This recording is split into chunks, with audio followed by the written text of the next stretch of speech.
Good evening, my local drones. This is Gundam here, and I'm backing in for another video.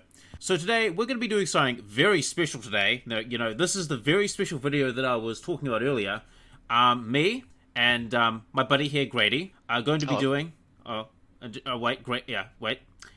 my buddy Grady here are going to be doing a retrospective of Gundam. But not just any Gundam, we're going to be doing the entire UC timeline, or at least a good chunk of it. So, Grady, introduce yourself and just tell people what you do and a little bit about yourself. Oh, yeah. Essentially, I'm a Gundam fan that got interested, I would say, 3 or 4 years ago. I just decided to watch it with a friend, and I ended up really liking the series. I've got, hundreds of dollars of Blu-ray and model kits, so I've seen, every series in UC about twice now. Some 3, some 4, and... yeah, I'm really passionate about all the characters. Obviously, the robots are cool. And yeah, I have a lot to say about a lot that happens. Yeah, so even though I'm quite a fan of Gundam, Grady here is going to be walking me through it because he's more hardcore than I am. I enjoy Gundam and I like Gundam. I'm like a 7 out of 10 Gundam fan. This guy's like an 8 out of 10. I don't have the patience to paint model kits. I'm afraid. But yeah. Don't worry, there's no painting, just snap them. Yeah, it'll happen when it happens. So anyway, what the... Okay, that is capturing, just making sure that OBS is working. So yeah. So before we sort of start into our before we start, I will like to mention is that we're going to be talking about the UC timeline in chronological order, so not by release, in case people don't know. But we will be talking about some of these. I'll probably handle the technical aspects of when these shows came out and why they were revolutionary for their time. If Grady here is going to be the deep lore expert, then I'll be the guy who handles the production shit. So before we start as well, how would you describe sort of Gundam as a whole? What would your pitch be for Gundam if you're just talking to someone who's never seen Gundam before, never heard about it? How would you describe it? I would probably say that you're to a layman that's that's never messed with Max or only seen Gurren Lagann or something. I would say it's probably nothing like what you think it is, since I've seen it with quite a few groups of friends, and the explanation I always hear of, wow, I was not expecting that to be a political drama. I thought it was just robots fighting for 30 minutes for 50 episodes. Since I would say, yeah, Gundam is just a moment. It is usually a political drama that focuses on mankind extending into space. And there's also this mysticism with Jedi, but with new types in UC. Yeah, and I think that's very important when you mention the fact political drama with giant robots, because if you look at the first mechas out there, it was about the boy and his father's a scientist. He builds the robot, and now the father dies, and now the son has to part the robot and fight the evil bad guy.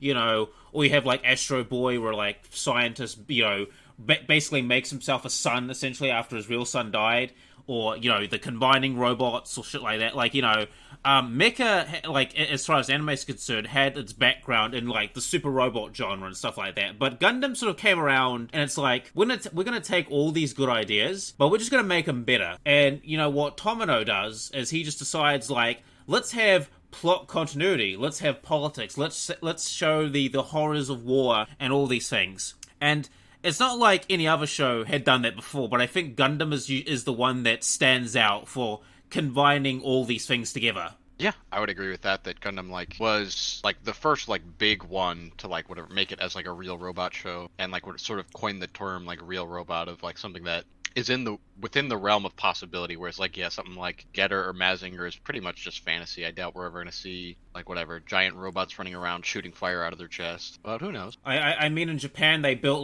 an actual Gundam. The thing is that they don't have a power source to keep it running. That's the thing. The thing is that we can actually build these things. It's just we don't have a sufficient enough power source yet to run the damn things. And there's also physics stuff that you have to get into. So mechanically we could probably build this stuff. It's just the maintenance and the power supply issue they're having. But yeah, Gundam does tackle a lot of issues, and I think I was having a discussion with a buddy of mine about Macross, and he said that Gundam's about war is bad McKay. I disagree with him slightly. I don't think it is just war is bad McKay. I think it's more tackling the idea of war and what it does to people, and sort of like what encompasses that stuff. Because if Gundam was just about war is bad, McKay, I don't think it would get as much traction as it does. Because there are plenty of movies who are like, murder is bad, McKay. War is bad, McKay. We have plenty of that stuff. But Gundam encapsulates so many different themes and stuff like that throughout its individual series that if it was just focused on war is bad, McKay, I don't think it would get as much attention. I mean, I do believe that when the original Gundam came out, like, they had to, like, cancel it early. And it was one of those shows that, like, a couple of years afterwards, people gave it, like, a taste. Like, Gundam, like, back in when it first came out, was one of those things that was an acquired taste. Like, it took a bit for you to get used to it. And then, when Zeta came out and all this shit came out, like, it started blowing up massively. I don't think it was canceled. I think it was going to be canceled early, but they managed to get the last, like, 3 or 4 episodes out. All right. So, let us start the UC timeline with Gundam the Origin. Now, Gundam the Origin, in case people don't know, is the origin story and the background for the 1 Year War, Char Aznavour's rise to becoming the Red Comet, and also a little bit about the Zabi family and what they're doing. So, yeah, I would say it focuses actually really heavily on, like, the Zabis and, like, Char more than, like, Amuro really takes a very, like, back seat, like, only getting a few scenes. Yeah, like, I think they just put Amuro in there and some of the characters from the original Gundam as sort of like a call to destiny moment. This was them, during when the shit was going down, but, the call to destiny is going to happen.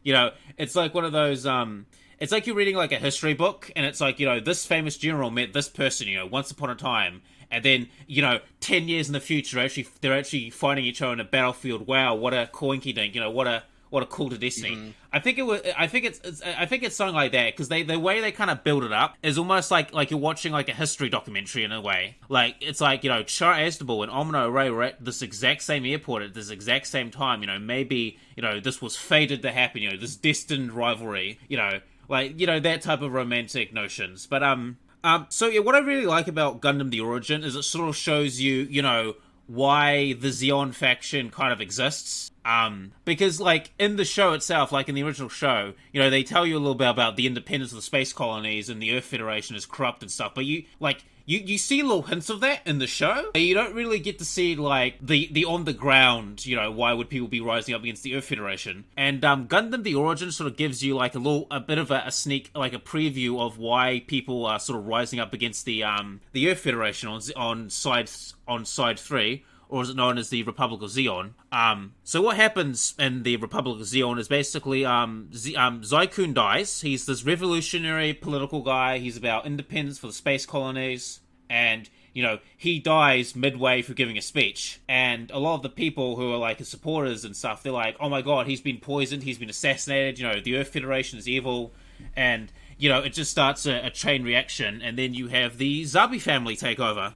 Would that be correct? Yeah, and the Zabi, like, the Zabi family and, the father, hold on, do not tell me, Degwin, just kind of usurps the throne of, like, oh man, we need to avenge this great, like, political leader who was, like, brutally poisoned by the Earth Federation, when, in actuality, it was most likely him doing. Oh yeah, because what does he exactly do after, like, Daikun is out and he's, like, destroyed all of Daikun's supporters who don't support the Zabis? Yeah, he tries and kills Char Aznavour and his sister. What an honorable guy he is.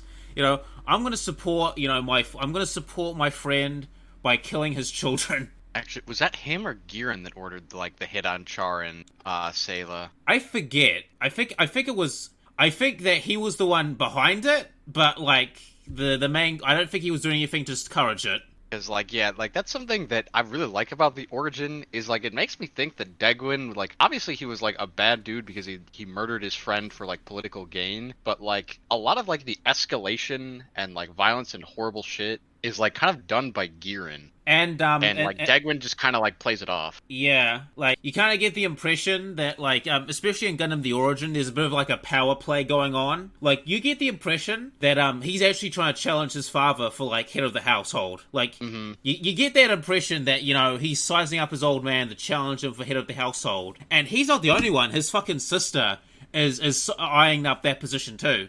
So you've got, like, this ruthless dude, this ruthless sort of patriarch. However, his 2 kids are way more ruthless than him, and they're just waiting for the opportunity to bounce on him. And I sort of like that sort of dynamic, because it kind of shows you, like, you know, in the...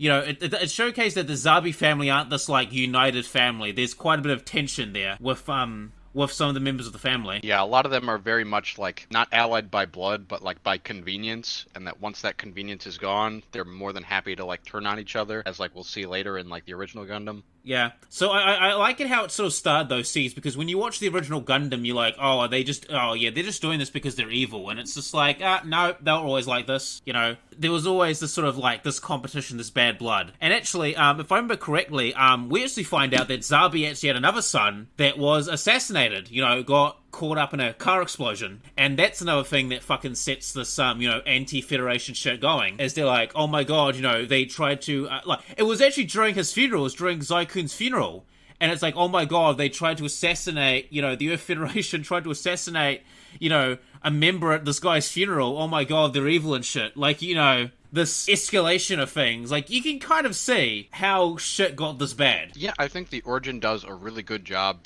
serving as, like, a prequel that, like, fills in a lot of details that were left out of the original series. Yes, and when we get to, you know, Char Aznavour, you know, Mr. Or his actual name, I think it's like Castle Zai-kun or something.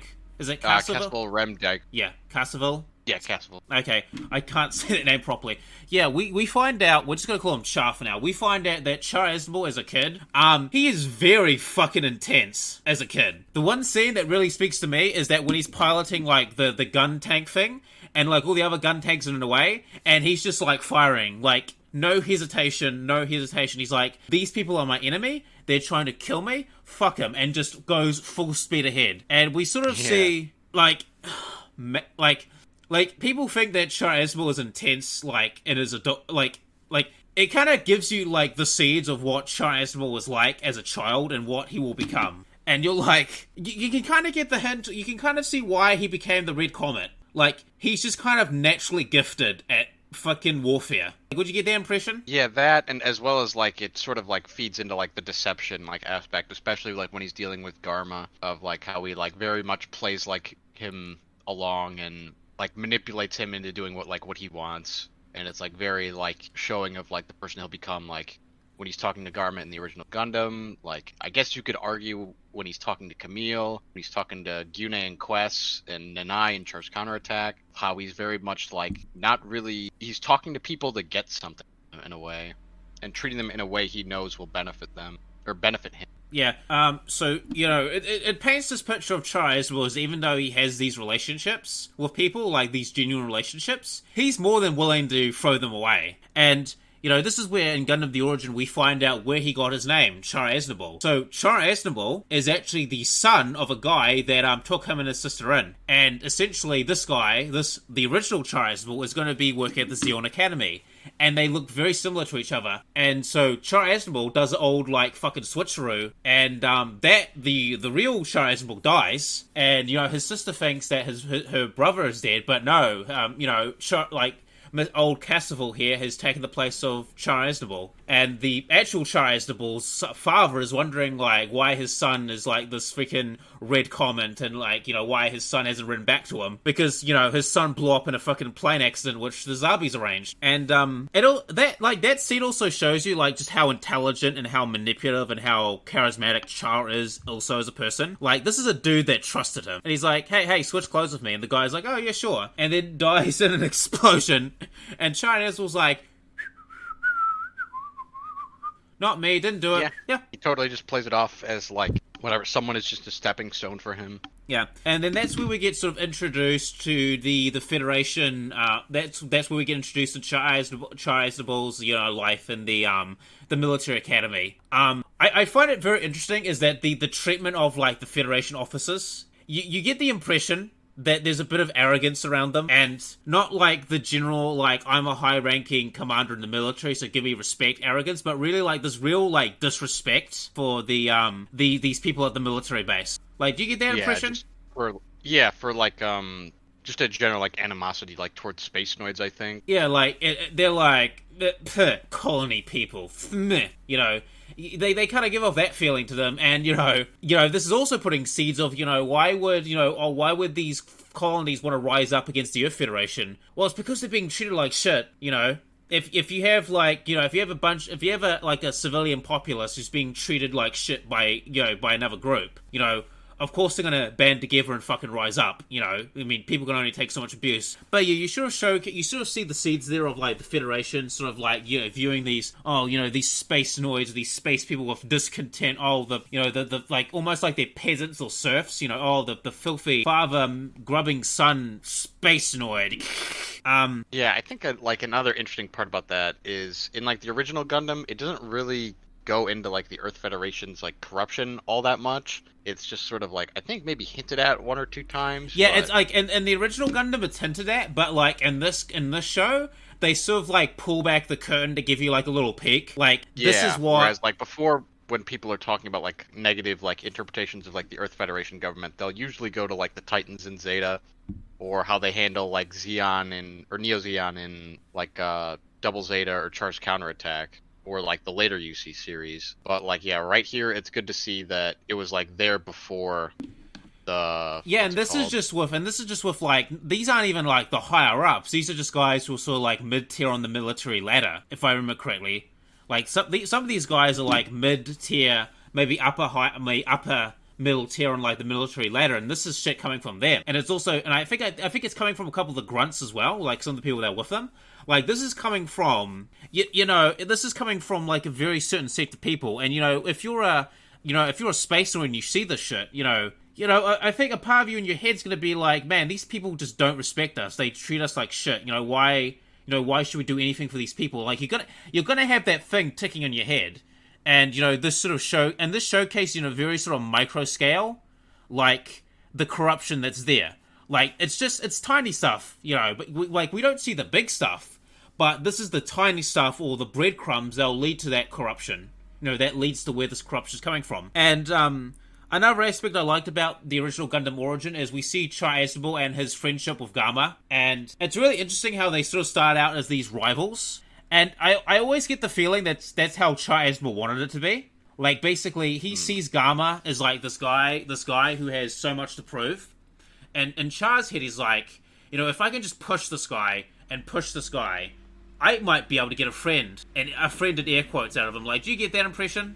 I would have to, like, see it again, because, like, from what I watched it, like, I think, like, probably a year ago now, and from what I remember, I thought he always kind of viewed Garma as, like, a nuisance, and, like, the first person that he can't wait to get his revenge on the zombies with. And, like, rivalry, like, sort of assumes that, like, there's, like, a mutual respect between rivals, whereas I think Garma, like, viewed himself as a rival to Char, but I think Char sort of saw him as, like, just someone that was annoying and that he can't wait to get rid of. Yeah, I'm sorry, let me rephrase that. Like, he was trying to set up a rivalry, like, in this guy's head.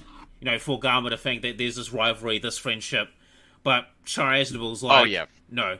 So, yeah, I didn't word that properly, but basically, like, I always got the impression that Char Aznable was doing this shit on purpose, like, he's setting that up. Yeah, I do think that he was trying to, like, get close to Garma so that way he could, like, find more about, like, the zombies, as well as what happened to his family, and, like, just that, like, situation, and, yeah, using Garma to potentially get to his family, who is more, like, responsible for the death of his dad. Yeah. The other thing, which I think is very interesting, is we get the uprising that happens as well, the military uprising that happens as well. So, you know, so basically what happens... Oh, no, we should actually cover something else. So we have the military training exercise, and this is sort of we see, you know, Char Aznable and Garma's sort of talent for military finesse. And you get a lot more of that Federation arrogance thing that we were talking about before.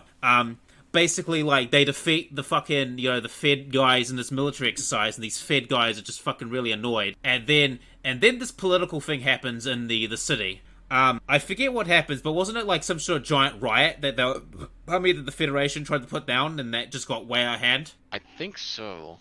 Someone correct us on the thing. So basically, this giant riot happens, it goes way out of control, the Federation tries to put it down, it gets bad, and, you know, these soldiers, you know, these people training at the barracks, you know, they're watching us on TV, and they're like, you know, we've got to do something about this. And then Char Aznable, you know, basically convinced everyone, like, hey, let's break out and, you know, fucking fix the shit ourselves. And they do. Like, they basically, like, break out, take artillery, take some guns and shit, and they basically just raid, a military base, a Federation military base. And it's just this major escalation of a conflict. Next thing that sort of came up on the list, and I think we should also mention this, is that we do find out where... Let me go find his fucking name for a second. Who's the Zabi with all the scars? Yeah, it's Doyle Zabi. That is, Dazzle. Dazzle Zabi, yeah. I think we should bring him up as well, because I think he's important, because we sort of, Dazzle Zabi gets a lot more focus in this OVA, and we sort of see a bit more of his sort of, like, chivalry and his nobility side, and also sort of, like, how he met his wife as well. Yeah, and, like, I think Dazzle is interesting, because, like, whereas, like, Cassilia, Giran, and, like, Dagwin are all, like, these sort of, like, scheming evil guys, as well as, what was, the brother that was killed again? I forget his name. Let me go look him up. I think it's, where's Zabi? I think it's, it's Saro. Saro. Yeah. Yeah, whereas, like, those four are, like, all, like, pretty, like, you're probably not going to hurt anyone's feelings by calling them evil. And whereas, like, Dazzle and, like, Dharma, I think are, like, genuinely, like, good guys of, like, how they would, like, they're doing what they're doing because they think, like, they're making the world a better place by, like, whatever, fighting for, like, Spacenoid independence. Yeah, whereas, these guys are, like, you know, they're dedicated to the cause, but, like, those other four are, like, you know, this is all a political game, you know. Like, yeah. If I, like, I would say that, like, out of that family, like, Dharma and Dozo, they're like the idealist, they're like the idealist in a sense with the Zabi family, you know, they believe in this cause of Spacenoid independence, and they're like, you know, our family is gonna lead the way to Spacenoid independence, and we're doing this for a brighter future for humanity. Like, they generally believe that. I would say Garma probably generally believes that because he's, like, so young. I think Dazzle, like, while he's not, like, evil and out for power, I think he's just kind of like this oaf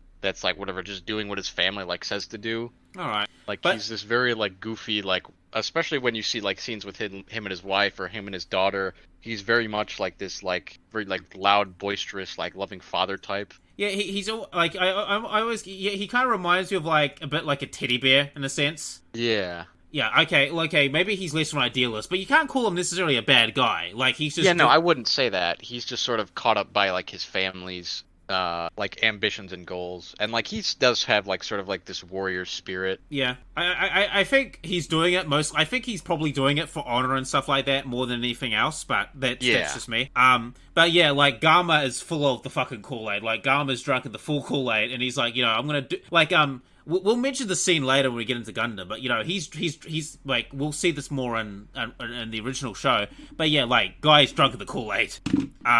However, the rest of the Zabi family, like, I would describe, like, listen, for the rest of the Zabi family, I think Machiavelli himself would give them great praise if their actual plans actually worked. Yeah, they were very, like, manipulating and, like, shifting things to, like, benefit them very well in, like, the origin. But, you know, like Machiavelli says, if you're unlikable or no one fears you, then, you know, why should they listen to you? And especially because, though, spoiler alert, they try and kill each other in fine, but yeah. So, the last thing I think we should cover, that I think is the most important thing, is the famous battle that made Char Aznavour known as the Red Comet. Actually, no. The Battle of Loom. I'm sorry. There's two other things we should mention. I'm sorry. So after the military coup and shit like that, Char Aznavour kind of gets kicked out from the military academy. However, due to his connection with Gamma, you know, he'll be allowed back to pilot giant robots. But basically, he's been sent on, like, you know, basically vacation. It's like Dozo's like, okay, you fuck off for a bit, and while we clean up this political mess, all right? And he's like, sure thing. And then this is where he meets Lala for the first time, and he starts and this is where we start to get the foreshadowing of his new type abilities or new types. What did you think about the meeting with Lala? I don't remember much of it. Like, the thing that, like, do you remember any, like, very new type, like, things that happened during it? Because, like, from what I remember in the original Gundam, not the movies, like, but the series, like, there was actually a bit of doubt on, like, if Char was actually a new type. Yeah, well, basically, there was this thing where, like, Lala was doing the, you know, the sound effect thing, and then he did the sound effect thing as well, so it's like he was awakening to his powers. I think that was the only, like, thing that really happened with him meeting Lala, is that she's almost like a catalyst for, like, the awakening of his abilities. Yeah, I would say Lala is probably one of the most, like, important characters in the whole series, despite only being in, I guess, now 2 shows. Yeah.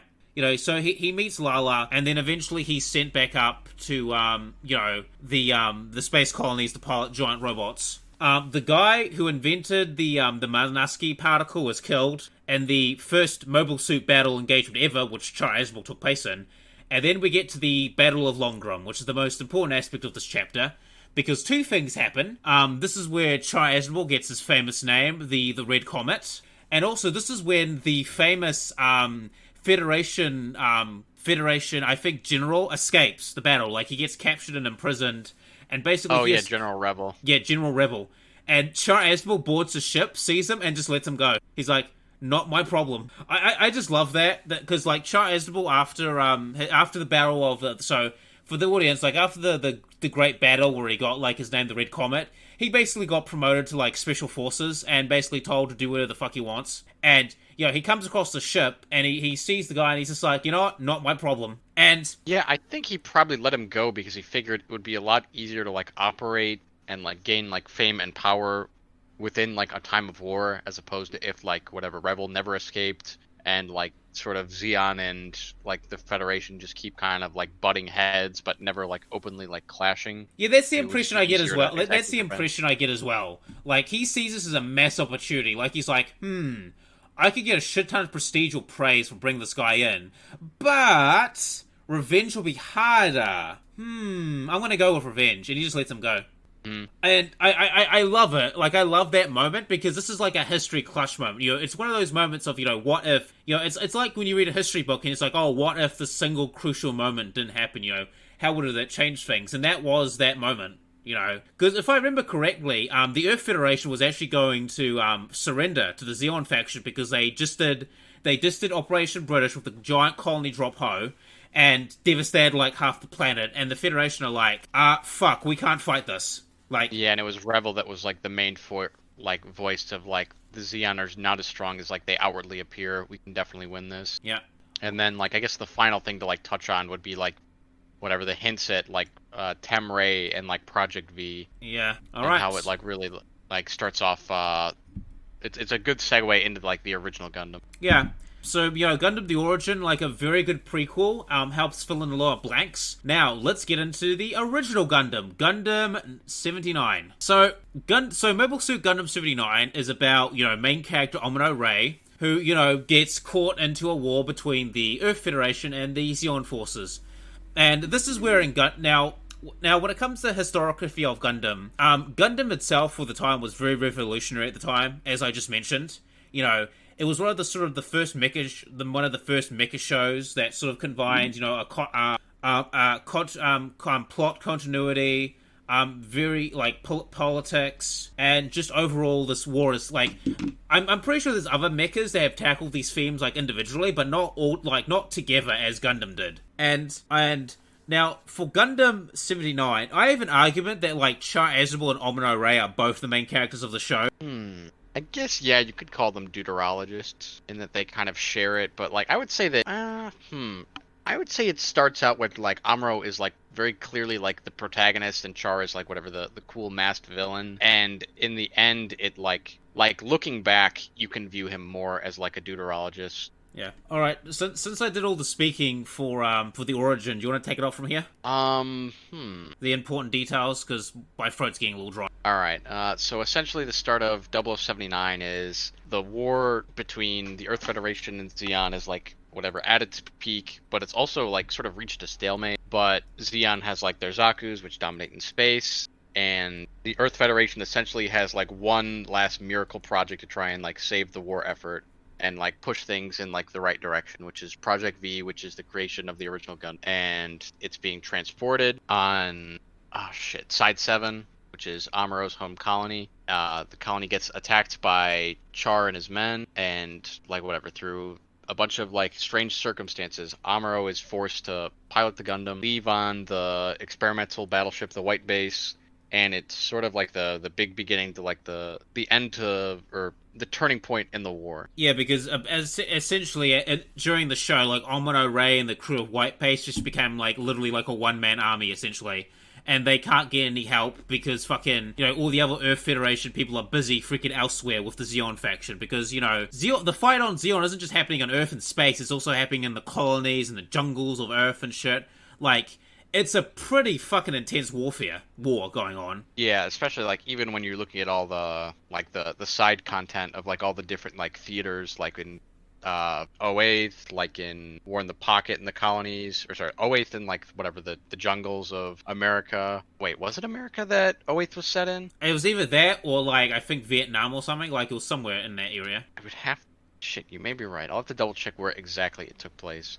But anyway, yeah, it goes to show like how grand of a scale the war was when you have like whatever shows like O8th, shows like Thunderbolt taking place in the colonies, or in like a destroyed colony, places or like War in the Pocket that are set in like a very civilian, like supposedly neutral area. Yeah.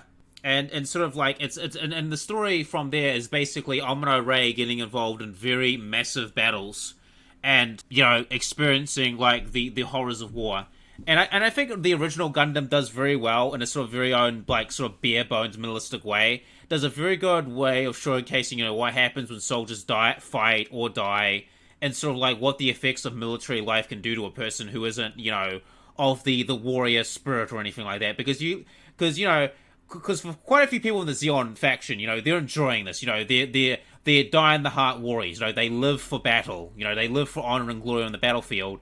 And Amuro Ray isn't that. He's a fucking tech monkey. He's a tech junkie, and he just basically he has to be a soldier. He has to be a warrior, and he fucking hates it. And he realizes himself is that he's changing. And I think a scene that really emphasizes the point. And I think we're not going to cover the battles. We're just going to cover probably like the really major pivotal scenes of his character. But I think one scene that really stands out to me is that when Amuro Ray meets his mother again, and he's in the hospital bed, and the Zeon people are coming in just to like just do a patrol and check.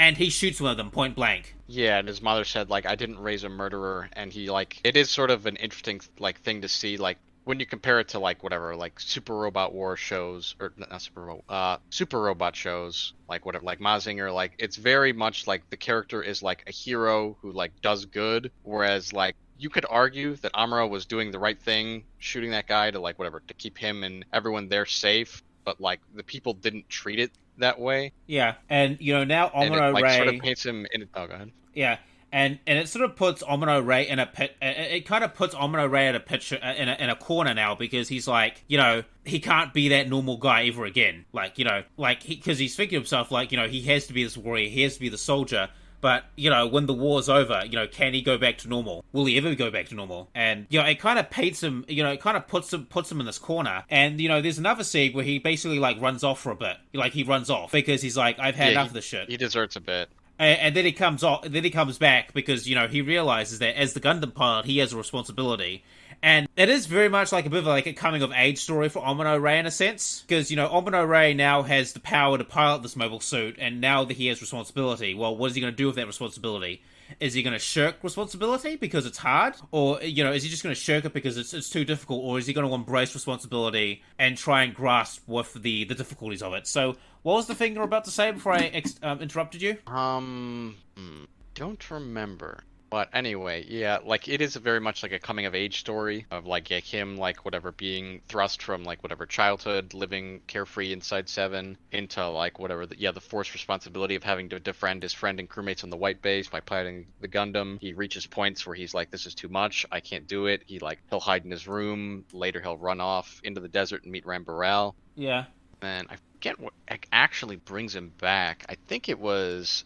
he like learned the White Base was going to be attacked, and he realized if he didn't go to like help them, they would all die. Yeah, and it sort of paints your picture of like Amuro Ray is not the clear-cut good guy or bad guy here. Like, he's a human being who makes mistakes, who has flaws, and he's grasping of that. Like, he's like, I'm a killer, but I have to protect my friends and family.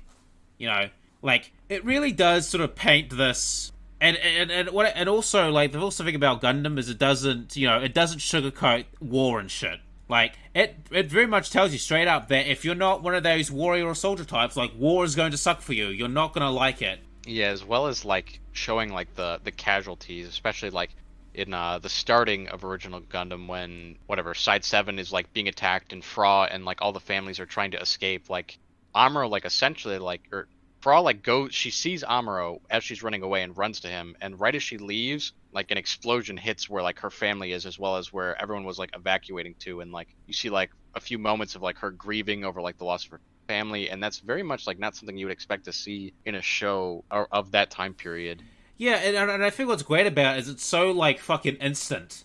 Like it's just, you know, they're running away, her family's safe, and then just like gone, just gone. It really like this show does not pull any punches when it comes to the war aspect. So aside from Amino Ray's like character journey and sort of like battles, I think we should also talk a little bit about Char Aznable. So this is where we see sort of why Char Aznable became as famous as he did, you know, as far as as far as Gundam fans are concerned. So, you know, Char Aznable, as we established, he's trying to get revenge on the Sabi family, and he kind of does. He betrays Gamma and basically sends him to his own death in a very like I love the conversation they had. Like he basically said he says oh Gamma, you've been a very good friend, but you know it sucks that you were born into the Zabi family. Yeah, blame the misfortune of your birth. And I love that because almost in a way Char Aznable is sort of like is almost like following the footsteps of his father, but like in a very twisted way. How so?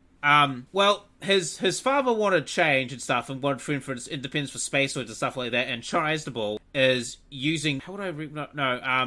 I'm sorry, I'm talking about, like, in the future he's following on his father's footsteps. I'm sorry, my bad. That's later down the road. Yeah, we can talk about that later. Yeah, sorry, I'm getting ahead of myself. But yeah, you have some of these very interesting moments with Char, and then there's the confrontation he has with the sister. I think it's Khalifa or Cassilia? Cassilia.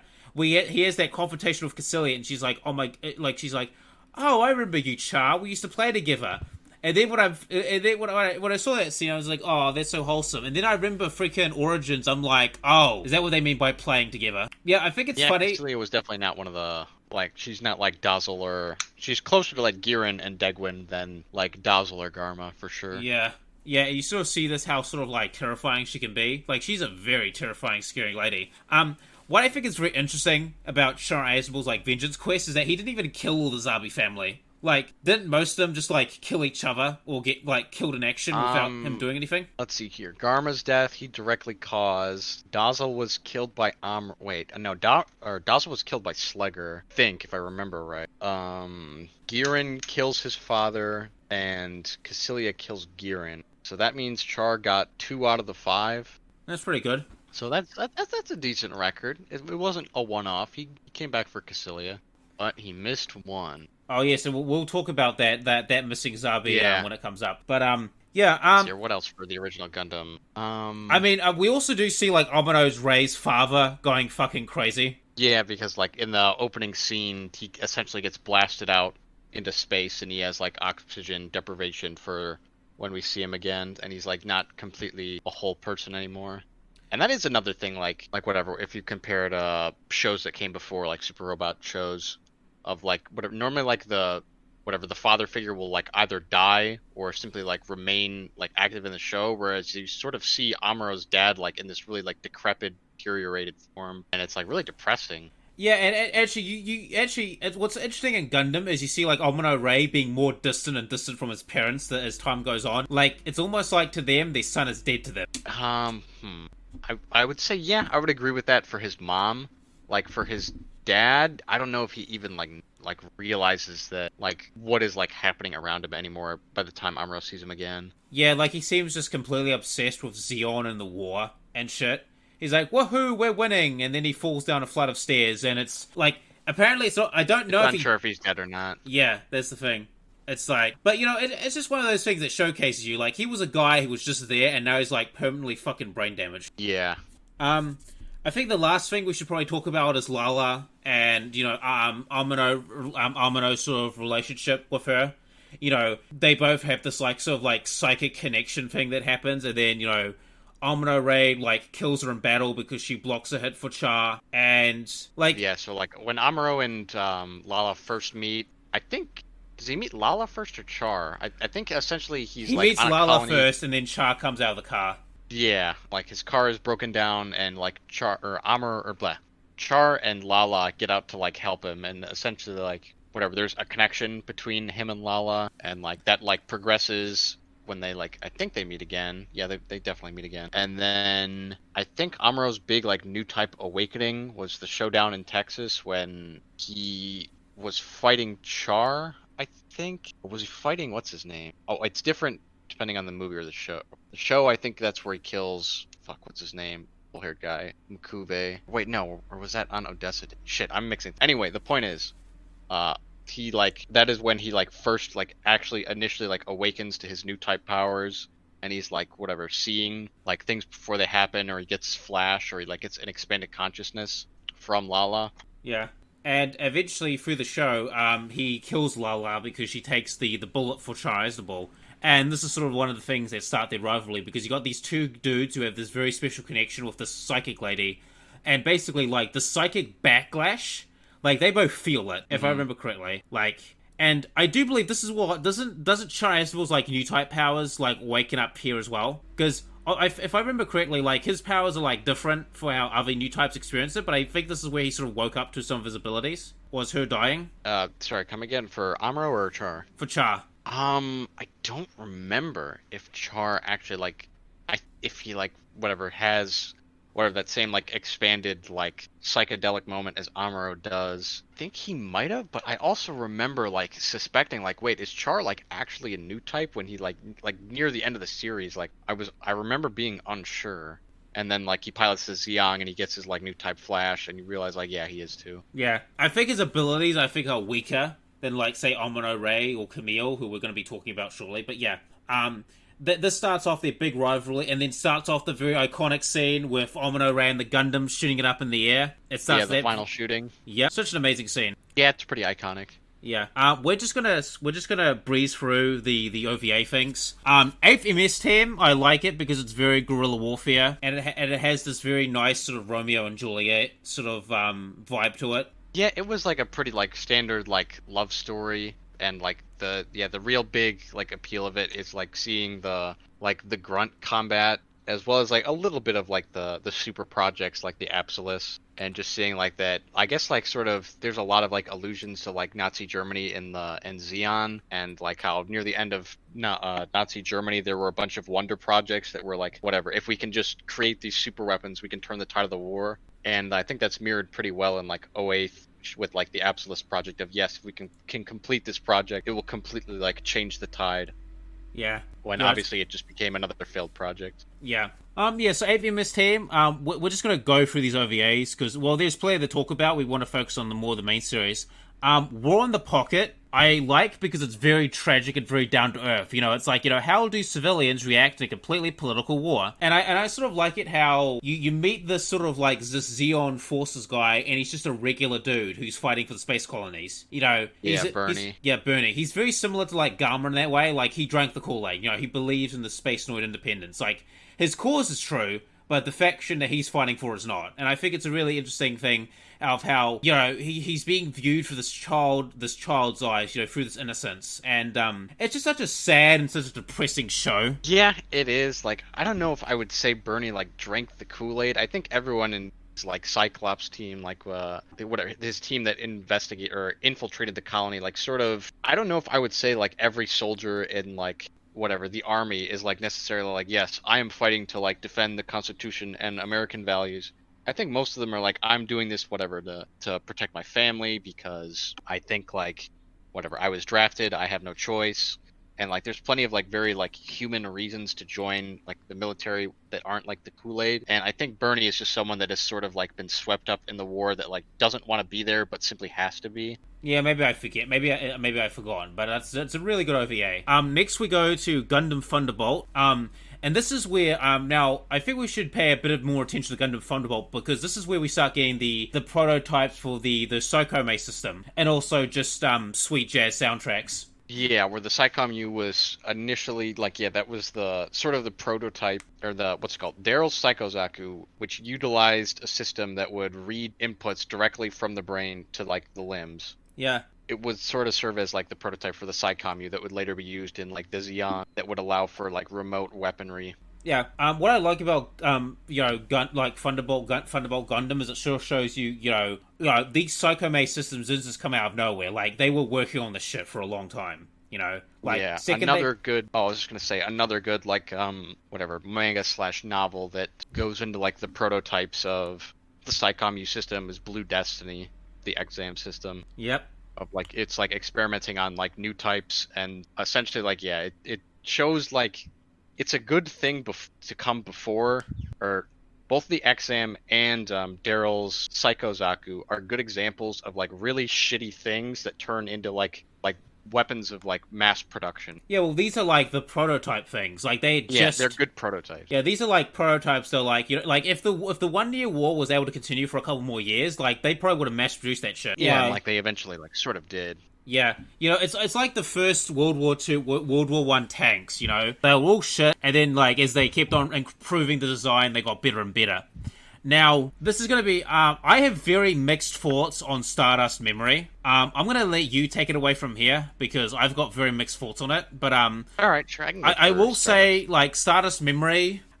it's an interesting... What I like about Stardust Memory is it sure showcases to you, you know, just because Zeon has been defeated doesn't mean that, you know, the ideas of Zeon go away. You know, it's like what happened to, say, Nazi Germany. You know, just because you defeated, you know, Mustache Man, you know, doesn't mean that the Nazis or the SS or all these people just magically go away, you know. And I like that aspect about it. Now, I'm going to go for a quick tinkle, so just continue talking about it, because I think you have more things to say about Stardust than I do. All right. Go ahead. So, essentially, Stardust Memory starts off in the end of, 0083. So...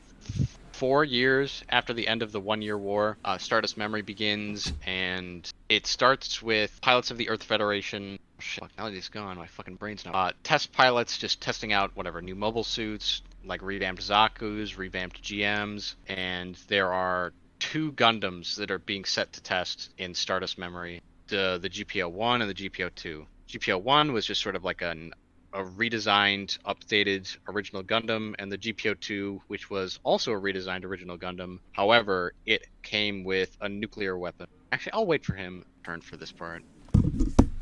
Okay, I'm back. Alright.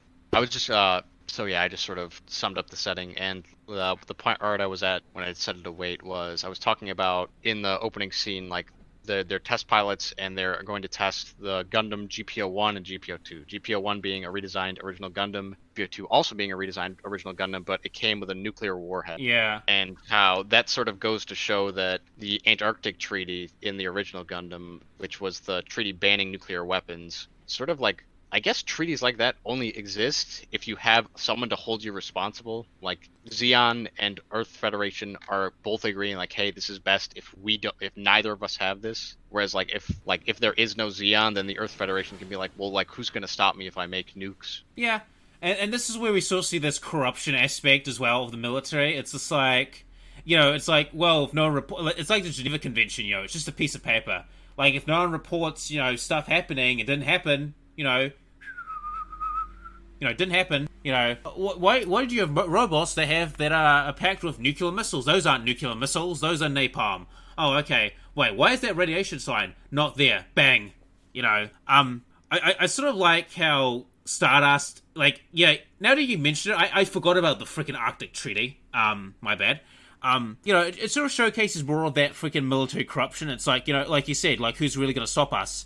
And you can kind of, like, and when you mention that, you can kind of see why the Titans became a thing in the first place, because of the environment that was fostered. It's a good, like, I think it's a pretty good, like, bridge in between, like, the original Gundam and Zeta by showing, like, whatever. It's showing that there's still, like, fierce, like, space rebellion with, like, offshoots of Zeon, like, what's his name? The Terror of Solomon. Yeah, hold on. I'm trying to think of, like, the fleet he's a part of.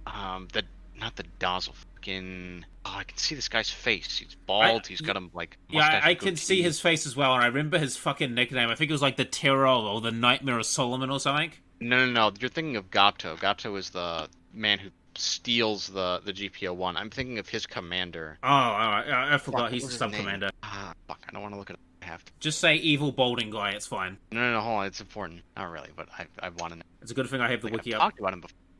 The Delaz fleet. Alright, so essentially, Delaz was also another character that was, like, had a very brief cameo in the Origin, where, like, there was, like, a meeting with, like, the Zeon, like, top, like, officials, and he was just sort of seen, like, in the background, sort of showing that, whatever, he was like an important force within Zeon as well. And then here we see in Stardust Memory, he has survived the 1 Year War along with like his fleet, and he's sort of carrying out like guerrilla attacks on like the Earth Federation, and he's transitioning it into like a much more what would be the word? He's going from a guerrilla attack to like a much more like terroristic, like I guess you could call it a revenge, but I think he thinks that he's doing the right. But he's like essentially trying to like destroy the Earth Federation and continue the war, even though it's already been decided. Yeah, I think what he's trying to do is basically showcase to people that, like, hey, the battle isn't over yet. Like, if we can... Yeah, that's a great way to put it. Yeah, like, he's basically, like, the Earth Federation... Like, because basically, you know, Earth Federation won the 1 Year War. However, this guy's like, you know, if we can give the Earth Federation, like, a big fucking black eye, you know, we can show people, you know, because I think what they want to be is almost like, it is revenge, but it's also to showcase, you know, we can hurt the Federation. You know, don't, you know...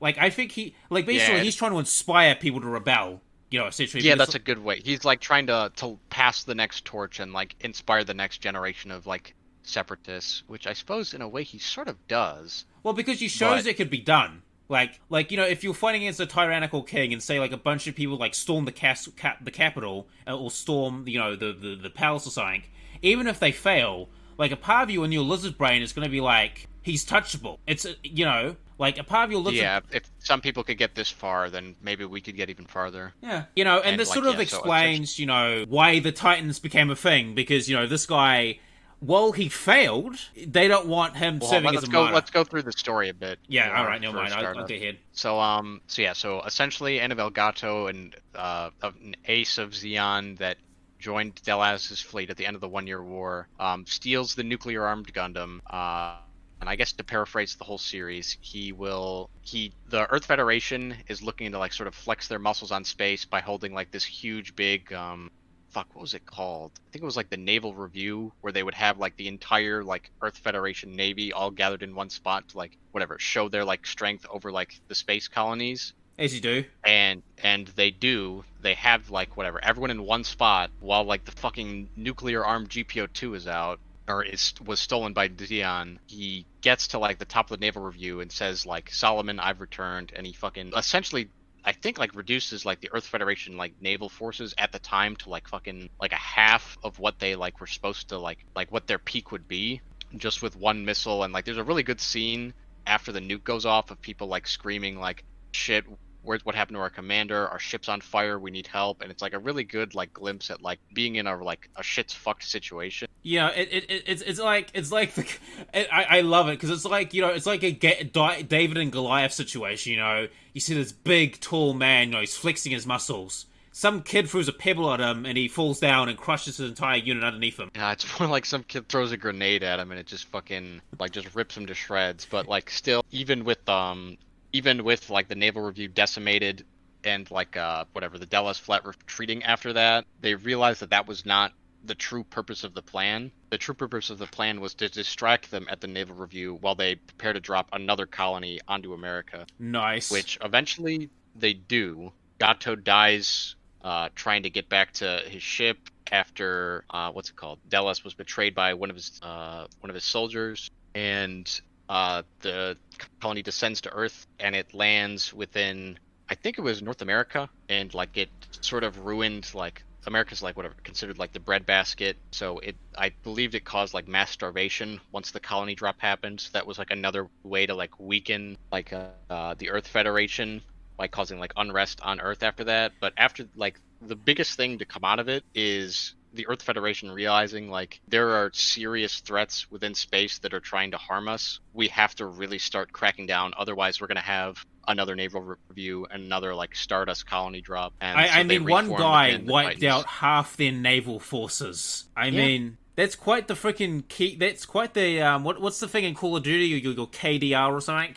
Yeah. Gato's KDA is probably fucking insane. Yeah, like he wiped out like half a fleet.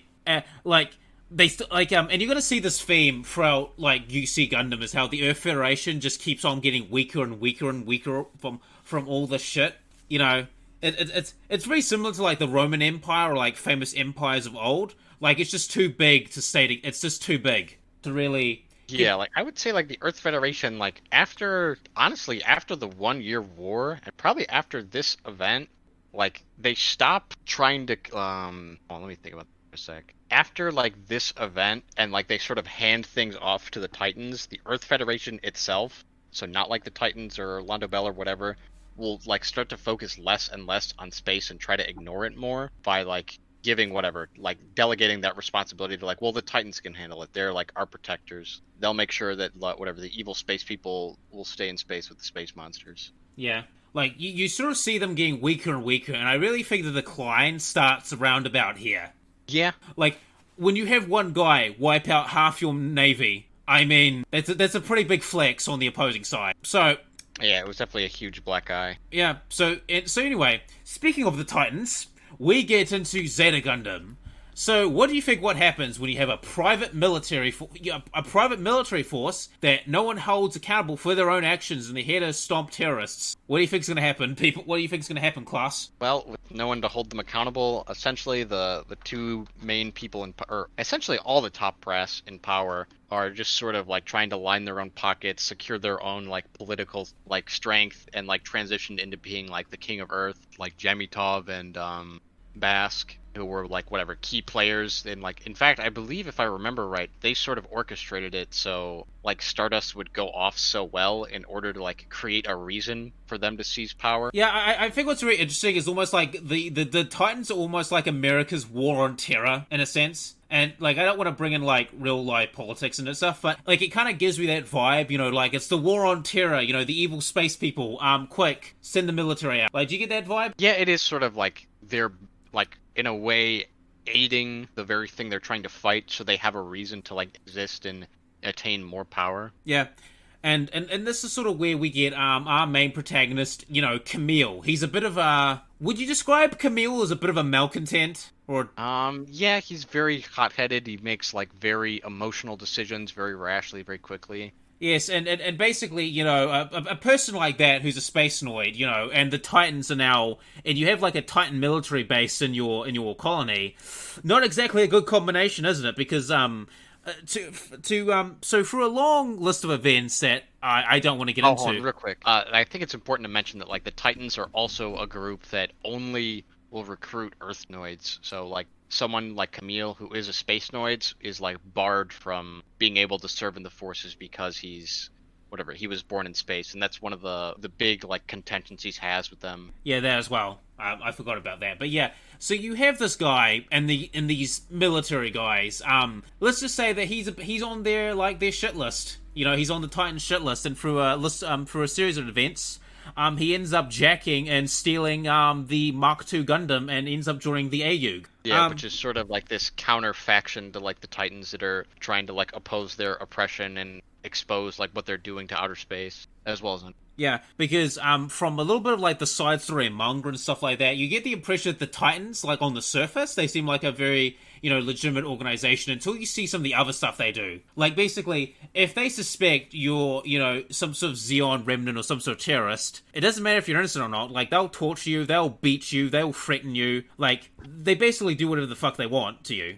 And, like, they even, like, I think there's a scene where, like, Bright Noah shows up and he gets, like, the shit kicked out of him for, like, asking questions. Yeah, where essentially, like, Bascom is like, this is a Titans base, I outrank you here. And, like, that's sort of, like, a nod to, like, how, like, the Titans have, like, sort of usurped control of, like, the Earth Federation forces, and they're very much, like, their own entity that, like, controls it. Yeah, it's like the Black Ops it's like having, a team of Black Ops, and they end up, like, outranking like the generals or most people in the army, and they can basically do whatever the fuck they want. Mm-hmm.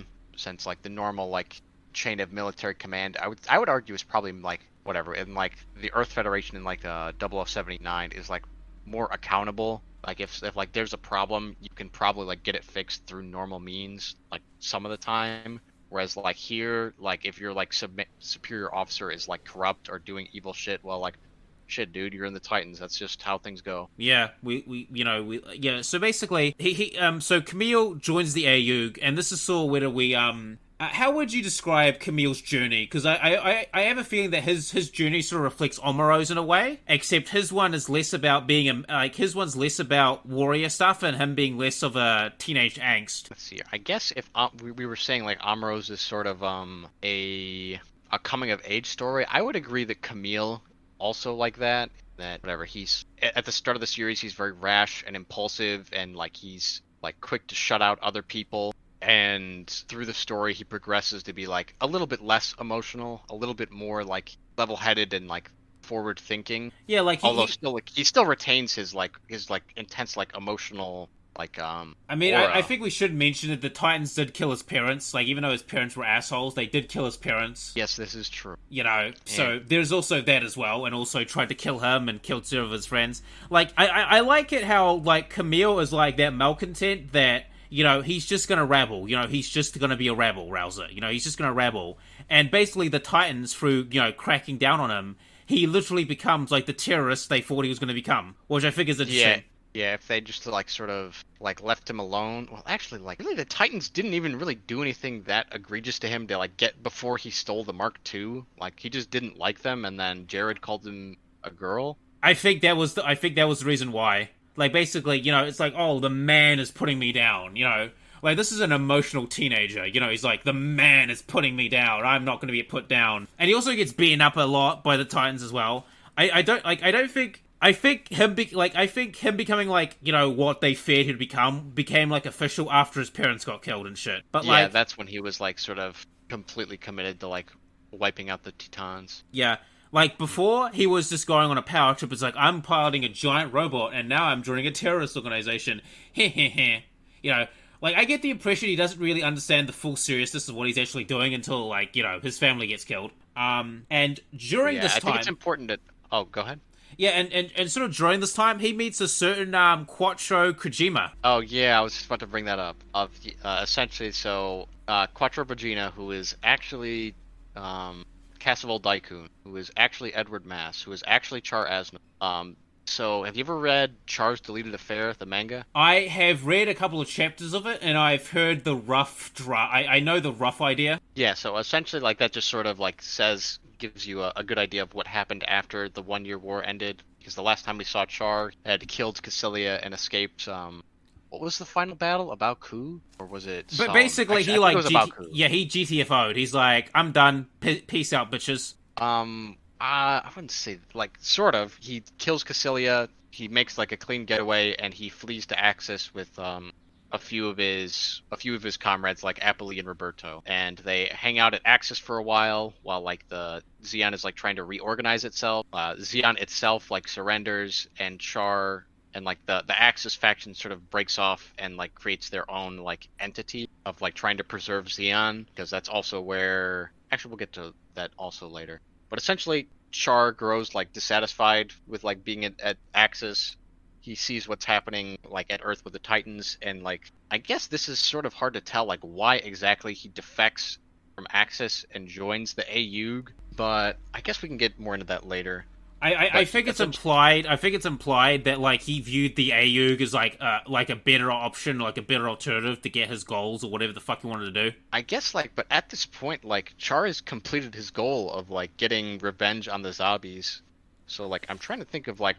Actually, that is a good question, because actually, what the fuck is his goal now? Yeah, like, he's lived, like, his whole life up to that point to get revenge on the zombies, and he finally has, and, like, now what's next for him? And, like, that's, like, I think a really good... What makes Char, like, an interesting character is now that he's, like, accomplished his main goal, he's, like, sort of unsure of, like, what he wants to do. If he wants to, like, follow his father's path and, like, take up, like, political power, or if he wants to, like, whatever, say fuck all this and leave, or if he just wants to be a pilot. And I guess maybe it might have just been, like, an emotional feeling of, like, I shouldn't stay in Axis, I'm gonna join the AU because I think maybe I'll feel more fulfilled there, or something like that. Or maybe he just didn't like the idea of staying in Zeon after everything that's happened. Yeah, probably. And so basically he takes Camille sort of under his wing and, you know, starts grooming and by grooming we mean, like, protéging the young rebel rouser into a... Yeah, mentoring would be a better word. Yeah, mentoring. You know, mentors him to be, you know, not just a rebel rouser, but a true, you know, freedom-loving, free the space noids terrorist.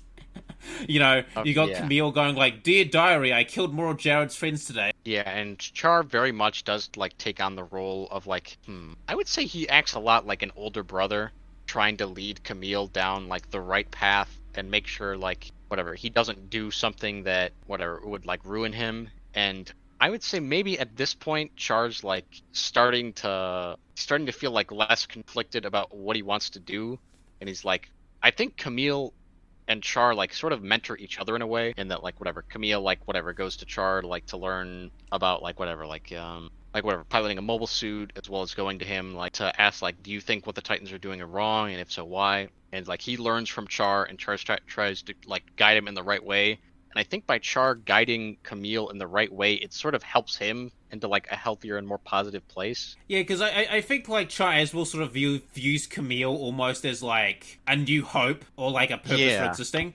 Like if I can just mentor and hone this guy, he's got a fiery spirit, he's fiery and wild. If only I could hone that, we'd actually have a pretty good politician. Yeah, or not even like a politician, but I think maybe like he starts to think about like his dad, and like the whole idea of like new types will be the people that like usher in a new age for humanity. And I think like him seeing like Camille like grow and change sort of like makes him believe in that like, yeah, if people like Camille can exist, then like there will be more new types, and we don't have to like, we can just sort of let humanity like correct itself and lead itself to a better place. Yeah. But also another thing to note about like Char is a lot he is constantly like told, you need to own up to being Char, you need to like lead the Ayug after Blex, the previous leader of the Ayug, is assassinated by Jamitov and the Titans. Yep. And for a lot of the show he's kind of like dodging his responsibility, being like, I'm just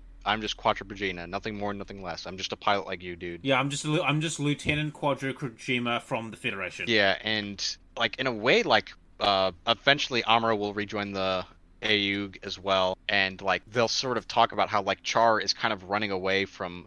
They're saying he's like running away from his destiny, but they're like the ones that are putting the idea that Char has to be the one to like guide the Ayug and humanity to like a better future. Yeah, and then there's also the scene with him and Amuro Ray where they talk about Lala, and he just says like, "I came here to laugh at you." Yeah, that's always a classic meme. Yeah, but I love that. We should actually talk a little bit about Amuro Ray as well.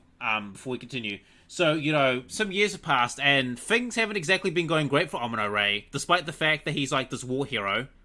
He is apparently still an ensign in the government. He's still an ensign Federation pilot, which is very interesting, despite his reputation. Yeah, he's just sort of like, I think the Titans were aware of like his power at the end of the original Gundam, and they've just sort of kept him under lock and key to keep him from getting in their way too much. And since it would be a bad story to like say like, oh yeah, we can't just kill him, he's Amuro Ray. Yeah, it's kind of sad and depressing that you see like this you see this guy, he survived the war, but he's hollowed out. Like he lives in this fucking mansion in the middle of nowhere, and like he has money and stuff like that, but he's not happy. And like he's continuously spied upon by like the government that he fought for is spying on him, and like it's a very interesting situation. Like he's just like, I fought for this. Yeah, it is also interesting that like a big part of like Amuro's journey is like, or in like 0079 is he whatever we've like beat on this nail plenty, but we'll do it some more. In that like it's whatever his coming of age story and like growing up, and sort of in Zeta you see him kind of like regress into a child by like responsibility, saying like, my fight's done, I don't need to do anymore, I'm just gonna sit in the mountains and like whatever play with my airplane, in a like a very like sort of childish way. Yeah. Of like trying to like shirk responsibility. So you sort of see him regress in a way there, but eventually he does like whatever get his act together and like start acting like an adult again. Yeah. So, now a thing we should mention as well is that, and because this is going to be important, is that Gundam has a nasty habit of like killing off main protagonists' love interests or people they have like affection for. And this is sort of like the first instance we get a trope that does come up with Gundam a lot. The psycho crazy woman that main character either likes or has some sort of bond or connection with. And this is where we meet for Masamune. So yeah, the fourth artificial new type from the Masamune labs. Yeah. She is, she along with Rosamia are both, women that were sort of experimented on and made into like cyber new types by like, I guess like we can talk about cyber new types for a sec, that like the idea that whatever, a new type like actually existed was something like the government took seriously and started investing like plenty of resources into. But like with what we were talking about with like Exam and Daryl's Psycho Zaku, the prototypes of things are usually really shitty and have a lot of like very negative side effects. And like the prototypes of like artificial new types that we'll see later, like artificial new types like Gyune in CCA, who are like pretty much like they have pretty much all like their normal brain functions, but here with like 4 and Rosamia, they're missing a few pieces. Yeah. A lot of people fucking ship Camille and 4 together. Like, when I was younger, I kind of saw it, but now that I'm, like, older and as an adult, I'm like, dude, this is like fucking puppy love meets batshit crazy. Like, she is absolutely batshit, and Camille is just like, he's got puppy love for her, like, don't you? Like, would you agree with that? I'm not sure. I would like think more on that. I would say like they're both people that are like, well, Camille is very emotional because like whatever, he's a teenager, whereas 4 like is also a teenager, but she also like has had whatever, she's like had her brain fucking experimented on, so she's not the most stable person either. And then you'll see like whatever, like her huge mood shifts and like whatever, like deciding like having like the Psycho Gundam like take control of her. Another theme that I think is interesting about like Zeta Gundam is there's a lot of like environmental themes, because I'm glad you brought up the Psycho Gundam, because there's a lot of environmental themes in the show. Like, for example, when they're in the forest or they're talking to that who's that fucking new type chick with this she's got like pink hair, and she's like, oh no, the AU are gonna like kill everyone, and the guy's like, oh, don't worry, the AU doesn't use nukes or anything like that, you know. I think you were talking about Sarah, who is a Teton that worked for Serico. Yeah, Sarah. And Cats. Yeah. She's like, oh, the AU, they're gonna destroy the planet, and the guy's like, no, they don't use nukes or anything like that. And there's a really interesting scene where they're like dropping down into the fucking jungle. I think it's Panama. Is it Panama they drop down into? I think you may be confusing 2 events, because I remember what's it called? I remember Rekko dropping down into like a jungle to meet Kai and like see Jaburo. I don't remember Sarah. It wasn't Sarah. Sorry, I'm mixing up events, but there was like a scene where they're dropping down into.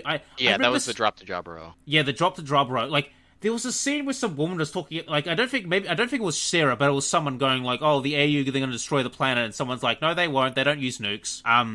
It might have been Rosamia. I don't remember that exact line. I forget. It's been a while.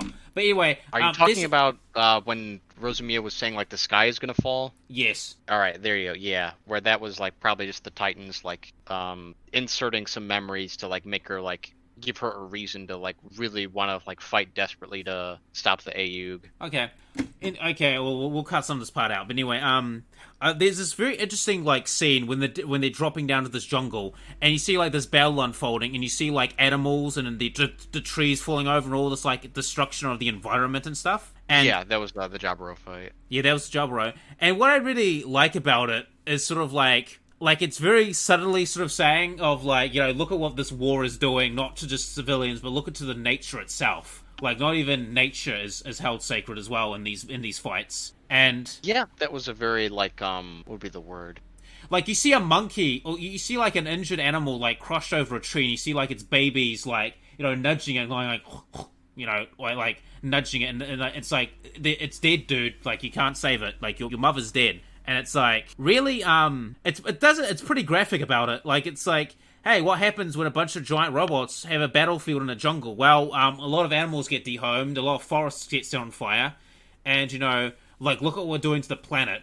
And this is sort of like the environmental themes we sort of get into. Yeah, since Gundam is, like, actually extremely, like, environmentally, like, focused, despite that not being, like, super obvious with, like, like, right there, that was a really good example of, like, how war is, like, ruining the environment.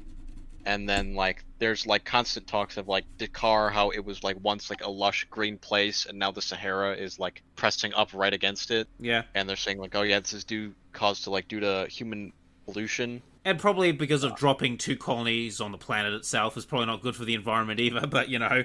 Yeah, both those are definitely not going to help. Yeah, not going to help. I mean, a meteor wiped out the fucking dinosaurs, and a colony is, like, what? Probably, like, 1/100th of that. Yeah, something like that. But yeah, you see this really interesting like theme about that. One thing, actually, I don't think we should probably. Nah, that's actually not relevant to the conversation. I think another interesting thing about Zeta Gundam is sort of like the expansion of like the new type abilities and stuff. Like the expansion? The psychic sword thing that Camille does to defeat Sirocco. Oh yeah. So essentially, like, yeah, we're seeing more like. New types in the original Gundam were like very like mystical, and like there was like that huge like psychedelic shit that was popping up with when Amuro and Char fought, or when Lala was killed, and like then we would see like flashes here and there, and like yeah, in Zeta we're starting to see like more like superpowers, like Camille channels the spirit of like dead new types to fucking make a psychic mega blade to stab Sirocco with, and then Sirocco like mind blasts him. Think he does, or yeah, there was like that plus like yeah, the pressure war that happened between like Haman, Camille, and Paptimus, and like yeah, you do see like weird shit like that, or like Camille's like Zeta like being like clad in like purple and like just like beams just deflecting off it. I guess like if I had to like fan canon like my way around that, I would say it's probably because like if you look at like the biocomputer is an upgraded psychom system that like whatever allows you to control like the machine's movements by it reading your brain. Yeah. Right? So like what happens if like the machine is reading your brain for movements and it's like fucking getting magic bullshit from your new type energy? Yeah, I could see that. Of like yeah, that's just sort of something like that made me think like, oh alright, this is like a way this could be explained.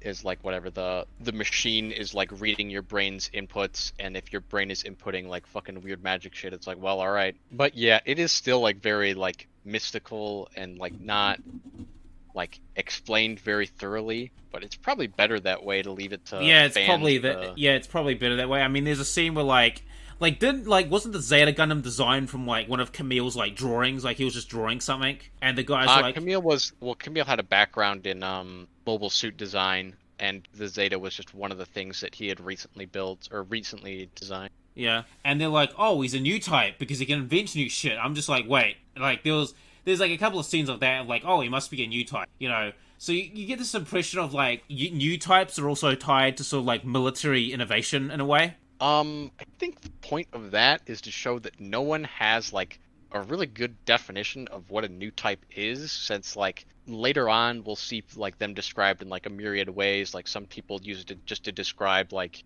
whatever, an ace pilot. Some people use new type to describe like someone who's like really sharp, someone who's like really young and is like showing great like promise and is like a prodigy.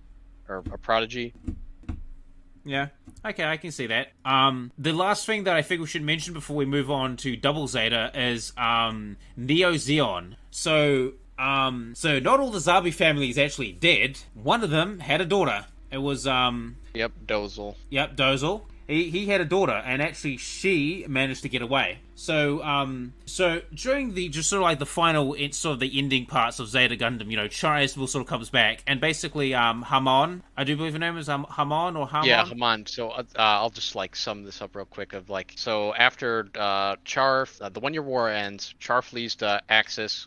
Minerva is there, the daughter of Dazzle, and I guess like whatever, he gets disillusioned with the Zeon, he joins the Ayugs, and then eventually Haman ends up becoming the leader of Axis through like political like struggle, because her father was the leader of Axis before he passed away. She takes the reins, and like she sort of had like an interest in Char, and I guess enough so to spur her to like speed up the plans of returning Axis from the asteroid field back to the Earth sphere. So like she essentially gets everyone together and they like depart to return to Earth, and they sort of walk in on like the Ayug and Titans conflict. Yep. And like it's interesting to see like how both the Titans and Ayug are sort of jockeying to get like Axis on their side. Yeah, that's very interesting as well, because like Neo Zeon is almost like what the Titans were created to fight, but they're like, Yeah, that is true. It's like, do we want to fight two people at once, or do we want to team up, crush one guy, and then finish off each other later? Like, you get this idea that it was mostly made out of pragmatism. Well, for the Titan side, it was made out of pragmatism. For the Ayug, it's probably made because if I remember correctly, like quite a few AU pilots are from fucking Zeon. So yeah, Quattro, Roberto, Apoli. There were a few others that are hinted at from like MSV, like what was his name? I think Johnny Ridden joined the AUG as well as Shin Matsunaga. Yeah, Yep. there are plenty of like people that defected to AUG from Axis and from Zeon. Yeah. So basically, we have this sort of like three-way battle take place. Eventually, the Titans manage to get Neo Zeon. We're not going to go into the big battle, but basically, important information is that fucking Camille is a vegetable, and Char Aznavour goes missing in action for a bit. And that's I think this is important to talk about, that like, yeah, the final confrontation between the three of like Paptimus and Camille sort of wearing Haman down. Haman defeats Char, but like he manages to survive. She flees with her troops back to Axis to let the Titans and AU wipe each other out. And Camille, Wave Rider crashes right into Paptimus's O, killing him, but also ruining his brain. And what we were talking about before was how Char and Camille were sort of learning from each other and like moving forward, and Char was starting to think like maybe this can be our new hope, and that everyone's telling me I need to like whatever step up, be a man, be Char Aznavour, and like lead the world to a better place, and like I feel content to do that if like someone like Camille is like the next generation. And right here Char is sort of seeing like what he thinks is like the next step for humans, like reduced into a vegetable. Yep, and he's just like, fuck no. Like, you really get the impression that, like, Char Aznavour was like, oh my fucking god damn it. Yeah, that's definitely, like, the worst loss he's ever felt since Lala, of, like, someone that he believed would be, like, whatever, yeah, like, essentially, like, his little brother, or, like, someone that he thinks is, like, could, like, give him hope for the future, is just, like, cut down like that by someone like Sirocco. Yeah. Yeah. In the movie version, he does not become a vegetable, but you know, because I do sort of like the sort of tragic aspect of his character in that way, where he sort of like he defeats the bad guy and the villain, but he's basically like, it's almost like a sacrifice in a way, in a sense, like he sacrificed himself to defeat this evil in a way. Yeah, in that, like, I suppose it's like a theme of Zeta for Camille, at least, is like him learning to like understand others and like accept like the bonds that like come with that in a very like whatever like persona friendship way. And since like that is the reason that he defeats Sirocco, is he uses like the bonds of the people he's like met and died, or that he's met and have died for him, like Emma, like Cats, and like yeah, they essentially show up when he needs it most. And I forget where I was going with this. Yeah, they basically, he unlocks the world he unlocks the world arcana and defeats the main bad guy, and then it's New Game Plus. But yeah, essentially yeah, it ends in like a very, I think I prefer the original ending, since like I think it makes Char make more sense later on to like know that, or actually yeah never mind. Yeah, okay.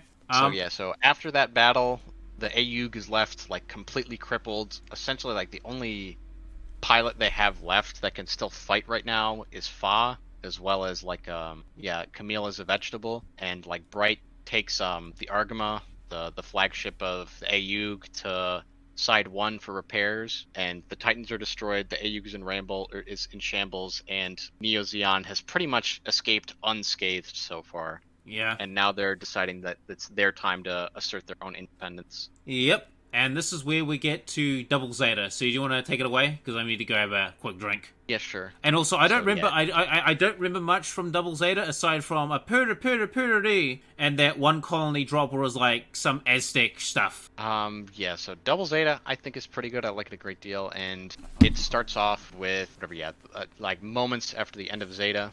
Actually, I'll just wait. What else is there? Alright, you back? Yeah, I'm back.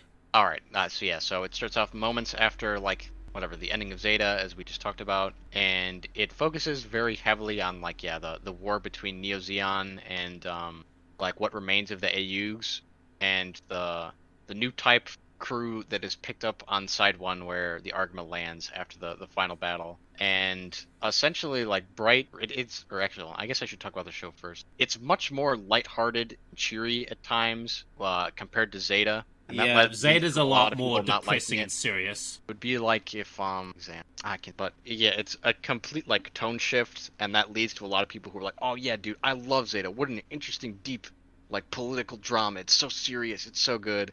And then yeah, they see like fucking Judo being like a huge goofball with like his fucking pals. I mean, I don't think there's anything wrong with like him chilling with the boy, like him cracking a cold one with the boys, but like the tone shift definitely gives you a bit of whiplash. Like I don't think it becomes really super serious until like the second half. Yeah, I would 100% agree with that. And like the antagonists are like much more like Mimi aside from Haman. Have people like Masha Marcello, or like whatever, this like sort of bumbling brave knight that's like a huge simp for Haman. And like if you compare him to like, let's see here, if you compare him to like Jared from Zeta, he's much more lighthearted. If you compare like Judo to Camille, like Judo is like a real like smart ass, but he's still like whatever, he's goofy and he laughs, whereas Camille is like much more like whatever, brooding and emotional. Yeah, I don't mind I don't mind Judo as like a character. I think he's great. Like it's kind of cool to have like this smart ass kind of Gundam pilot being like he's it's like if Dante in a way was like a mobile suit pilot. He's like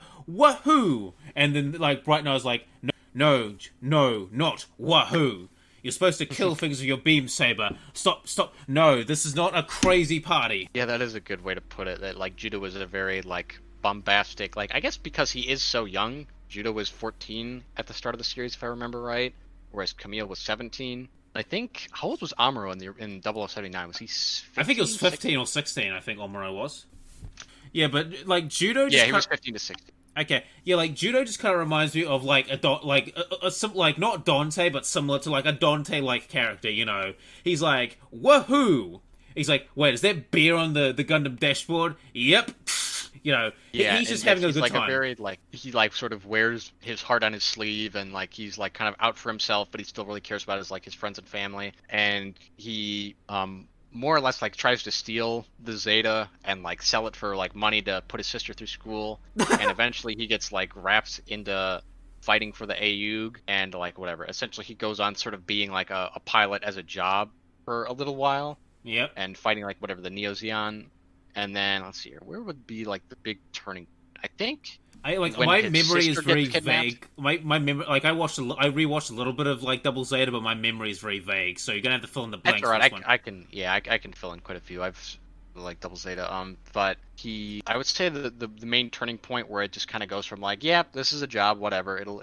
It pays the bills, is when his sister like Lena gets captured, and his like motivation stops going from like, yeah, this is sort of fun to do right now, I'm making some money, to like it becomes like a more serious of, I gotta get my sister back. Yeah, he goes from like wahoo piloting Mecha Man to be like, my sister is in trouble, pulls out Devil Trigger, you know, activates his Gundam Trigger.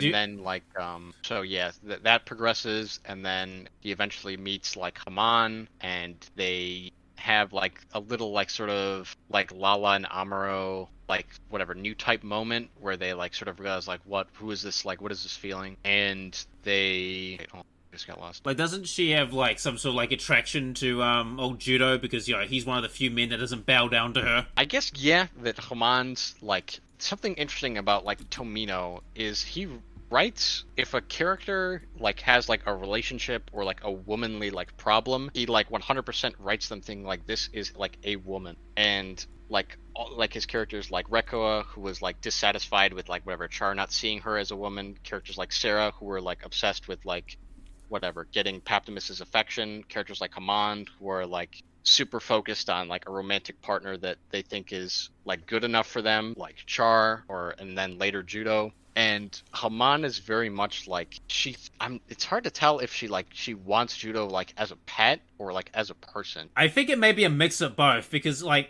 Haman is like, to me, she's one of those like 1%er woman where she's very career focused, but she's like, you know, I can't find a good man because she's got like, because, you know, she is so up there, like as far as standing goes. It's like, you know, she's like, if you ever read like news articles where you have these like these businesswomen being like, I can't find a good man. It's like, no, you can find a good man. It's just like your standards are too high, lady. Like when you're part of the 1%, all right, when you're like the 1% Stacy, you know, doesn't mean you're gonna have all the Chads. Like literally, she's a Stacy and she's looking for a Chad.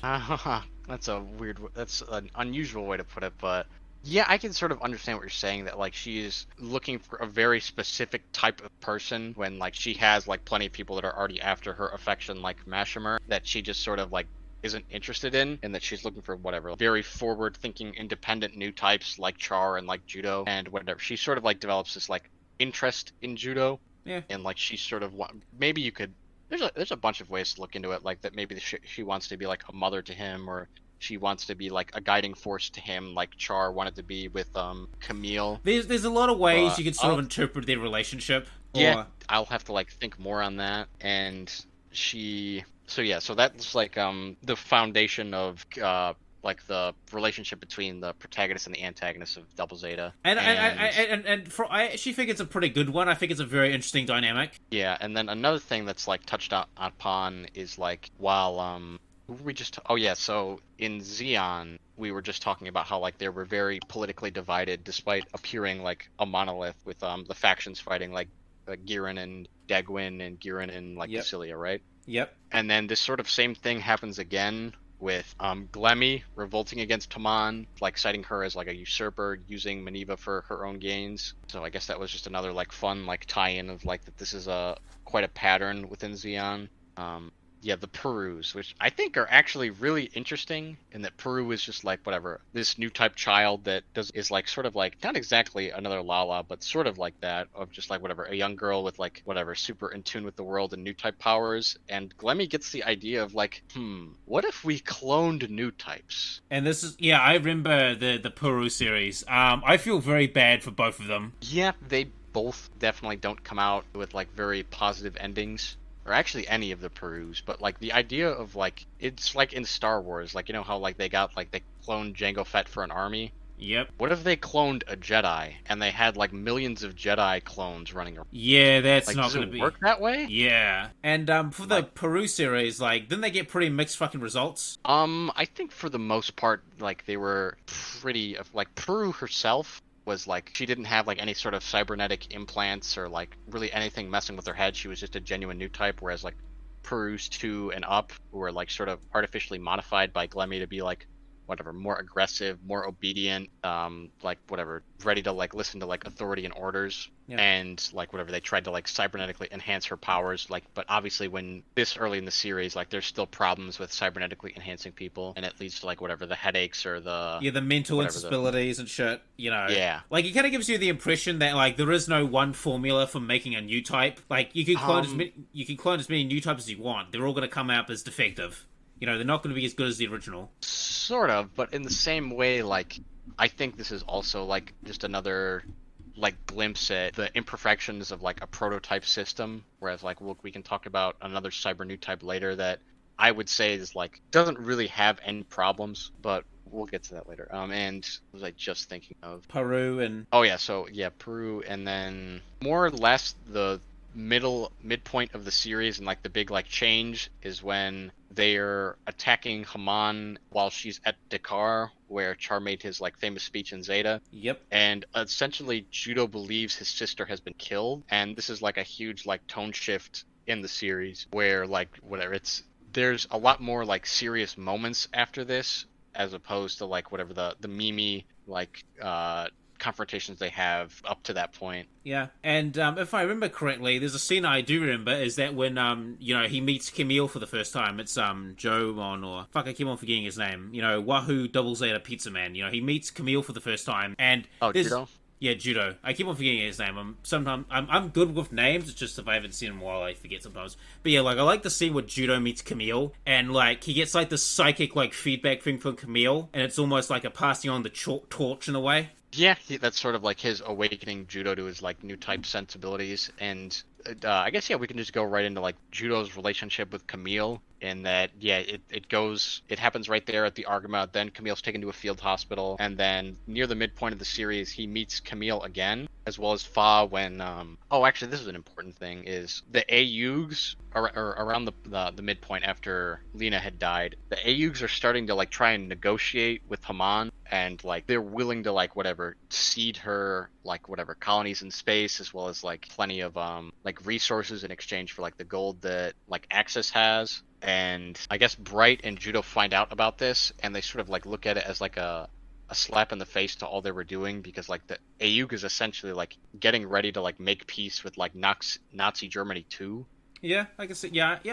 Oh yeah, that's right. Because they have a shit ton of gold. I forgot about that. Yeah, that's one of the reasons that like Axis is sort of like an important faction is because of like the resources they have from the mining, the asteroid belt, and like they're like essentially like cementing like their political power, and they're ready to transition from like whatever from wartime to peacetime with like the Earth Federation, the AU, accepting that like yeah, Axis is just gonna exist until like Judo and Bright sort of step in and like sort of reaffirm that like no, we can't let this continue. And then after that, the Dublin colony drop happens. Oh yes, I remember like, this. Or maybe that was before that. But anyway, like Haman drops the colony, and the after effect is like that the Earth Federation is sort of like not really caring. They've just sort of like thought like, all right, well that's less mouths to feed at least. Yeah.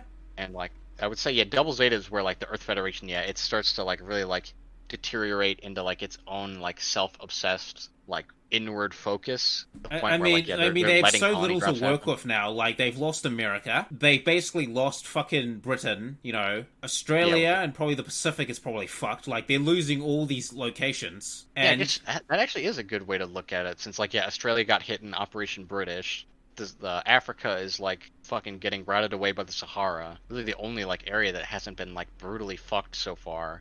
Oh yeah, and then the nuke went off in Jaburo in South America. So like Asia is essentially the only area that isn't like in like fucking the and parts blender. of Europe, like Yeah, well Europe's like close to where that Dublin colony drop was. oh yeah, true. Like I would say like probably like Eastern Europe is probably less fucked. Like out Russia, sort of Asia ways. Yeah, Yeah, I'd agree. probably. But basically you see these guys like they have this like it like. When we say the Earth Federation is weakening, like they're on death's doors at this point. Like Yeah, they're like they've gone from conflict to conflict, and they're like they're hemorrhaging. you know, and you kind of wonder to yourself like, how can the system keep on fucking going? And it just fucking the power of corruption, dude. Anything is possible.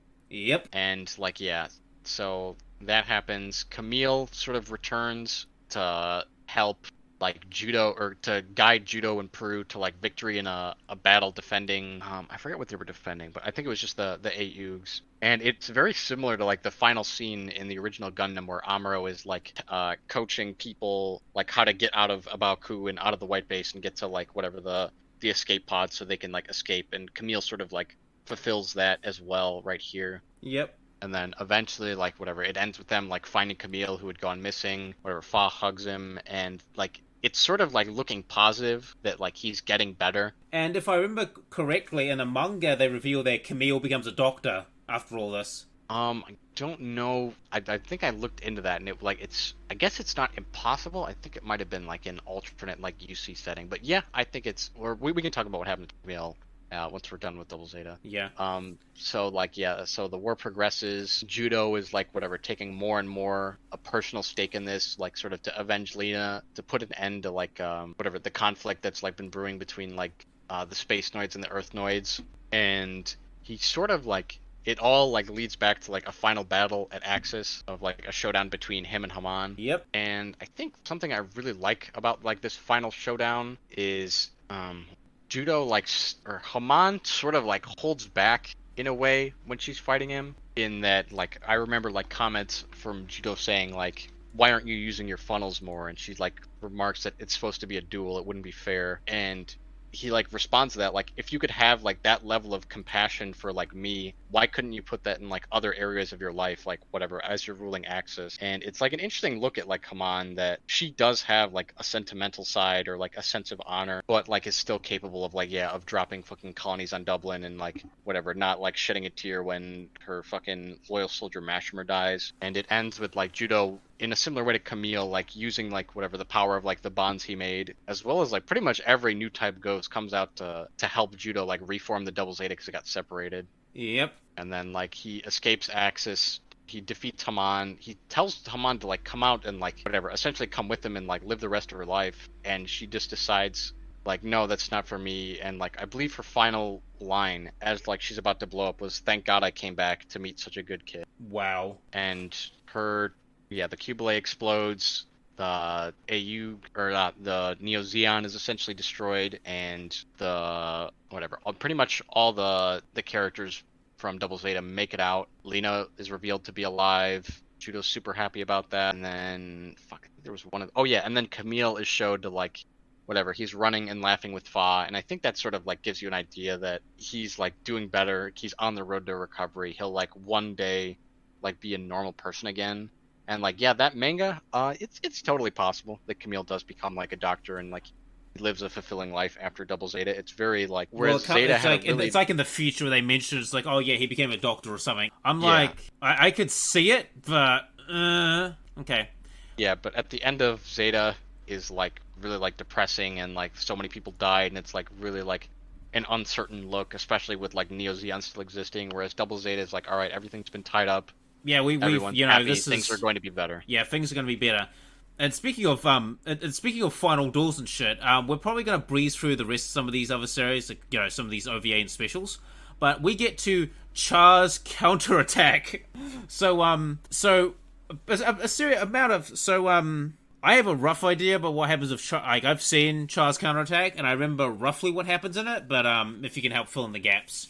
So if I remember correctly, Char basically comes back. You know, he takes over Neo Zeon, and his next plan is to drop another colony or something like that. So essentially, the start of Char's counterattack is, or in Double Zeta, they like sort of hint at Char a lot. Some people like saying like, I wonder where he is now, or he's obviously doing something. We'll just have to wait and see what it is. And like, yeah, in Char's counterattack, he's sort of been, after his death as Quattro Bagina, he's like been behind the scenes like building power in the colonies, and he retakes Axis and is like dropping asteroids on Earth. And like, I guess this is something that people are like, what the heck? He was a good guy in Zeta. Why is he evil now? And like, I guess like because of the reasons we talked about, like seeing like whatever his protege that he nurtured, like whatever, get turned into an invalid, obviously didn't have a good effect on him. And like he was like really positively enforced by like Amuro, Camille, and the rest of the AU that like, come on, Char, you got to step up and like whatever, make the world a better place. You're a good guy, you can lead us. And I guess he like really internalized that, and he's like acting upon it, but not in the way that they would like really want. Yeah, I think this is kind of where I talk about the more like he's almost becoming his father, but more like a twisted way of it. You know? Yeah. Yeah, this is sort of what I'm talking about, because like you see him like he's almost is like his father, and like because he's fucking Daikun's son, like there is that weight behind it. You know the guy who founded Zeon, you know, the independent movement. Yeah, I'm his kid. You know, and you know there is that aspect that there is almost sort of like, you know, the apple doesn't fall too far from the tree kind of thing there. But you know, I think it's very interesting. Oh, actually, no, I'll mention this when we get to the duel that him and Amuro Ray have. But I think it's very interesting that sort of like he's almost following in his father's footsteps, but almost in a destructive way. Yeah, like normally you don't really see Char talk about his family or his dad until like CCA, and I think like after he gives like whatever a speech, like whatever he's proclaiming like, I am Char Azdable, but I am also Casville Zem Daikun, son of Zeon Zum Daikun. And like after that speech, I think I remember him like being in an office with like whatever some of his higher ups saying like, man, I feel like a complete clown like this, but if that's what I've got to do. And I think like he is sort of acting out in a way that like it's really hard to tell if he's like, it's probably a lot of things that he is like trying to be like his father. He's trying to do what like Amuro and the AU were telling him, like lead the world down a better path. And he's also like sort of trying to win with his rivalry against Amuro and get his revenge for killing Lala. Yeah, as you see here, Char Azdable is a very complicated man. Yeah, there's a lot of like reasons for like why he could be doing something. And I think that's partially why a lot of people like Char Azdable, is because he is this complex figure. Like, he isn't just like, I am doing this the X thing for X reason. No, he's doing it for multiple reasons. And I think that what makes him interesting is because you really don't know, is he doing it for good reasons? Is he doing it for selfish reasons? Is he a mix of both? You know, that is one of the cool things about Char Azdable, is he's kind of like a Byronic hero, or a Byronic character in a way. Yeah, there's a shitload of motivations that you could draw based on like what's happened to him or for why he would do things. Is that why most people like him? I think most people probably just like him because like he's just got a very iconic design. Okay, maybe that's just me assuming, but like I'm assuming that a lot of people like him because of that, because of how interesting he is. Like he isn't like your. I like him for that. Well, I like him because it's, you know, it makes you wonder like what is he gonna do next? What he's gonna do next? But anyway, so yeah, basically, I'll give a short sum up. So basically, he threatens to do this colony drop. The Earth Forces Federation call up Amuro Ray and like, hey, your buddy Char, he's back out then for one last colony drop home. And Amuro Ray's like, alright. He's like, shit, I guess I gotta do this shit again. And if I remember correctly, Char Aznavour leaks, Psycho-made technology that he was working on, because he has like a custom mobile suit, the Shinjinju or something. You're thinking of, so yeah, he has the Sazabi, and yeah, the Sazabi. Sinanju is what's called full frontals. But sorry, I confused it with that. Sorry. Yeah, so essentially, like, if we've gone from like Exam and like Darrow's Psycho system with the Zaku to Psych-Commu to the biocomputer that was used in the Zeta and the Double Zeta to now like the most recent iteration of the Psycho frame, which is like whatever, just essentially like the other ones, but whatever, with fucking more magic and more like strength. Yeah, more magic mix. So yeah, and he leaks it to Londo Bell so that way he could have a fair fight with Amuro. Actually, in the opening scene, you can see Amuro piloting, I think it's a Regizi, which is essentially like a mass-produced version of the Zeta, and he's fighting Char while Char's in the Sazabi, and one of Char's lieutenants comments, Captain, why aren't you using your funnels? You could easily destroy this person. And whatever, Char like just sort of ignores him and says, alright, let's retreat. And it sort of shows that like he wants to beat Amuro, but not because he has like a better suit, but because like to prove that he's better than Amuro. Yeah, like basically it isn't about the mobile suit, it's about the actual skill of the pilot, because you do sort of see that, like you do see some parts where you have these people who are put into really good mobile suits, but they don't have the skill. And they just suck. I think it's like in Zeta Gundam where one of like I think it was Ken's kid or like someone's teenage son like got into a mobile suit, to prove to his father, I could be a big strong man too, and ends up fucking up. Not because of the mobile suit, but because he doesn't know what the fuck he's doing. So yeah, but I think like the important thing to like note there is like that Char is like purposefully doing this to like not to like prove to everyone that he's better to Amuro, but to like prove to like himself that he's like his own person and he's like better than Amuro. And I think Amuro is really the only one that like sort of understands and like realizes that. Yeah. And so, doesn't Char Aznavour have like another love interest in the series? Because I think I'm pretty sure there was a chick who was supposed to be the guardian of, or he had a love interest that had his unborn, that was pregnant or something, if I remember correctly. There are two people that are called love interests for Char here. One of them is Nanai Miguel, who is like, this like older woman that like whatever, she's a very like mature lady that like whatever sits on the bridge and like gives like whatever orders to the Neo Zeon and like sort of like functions as like a really good like picture. Like you see like a president with his wife, like that's sort of how she looks. She looks like a president's wife.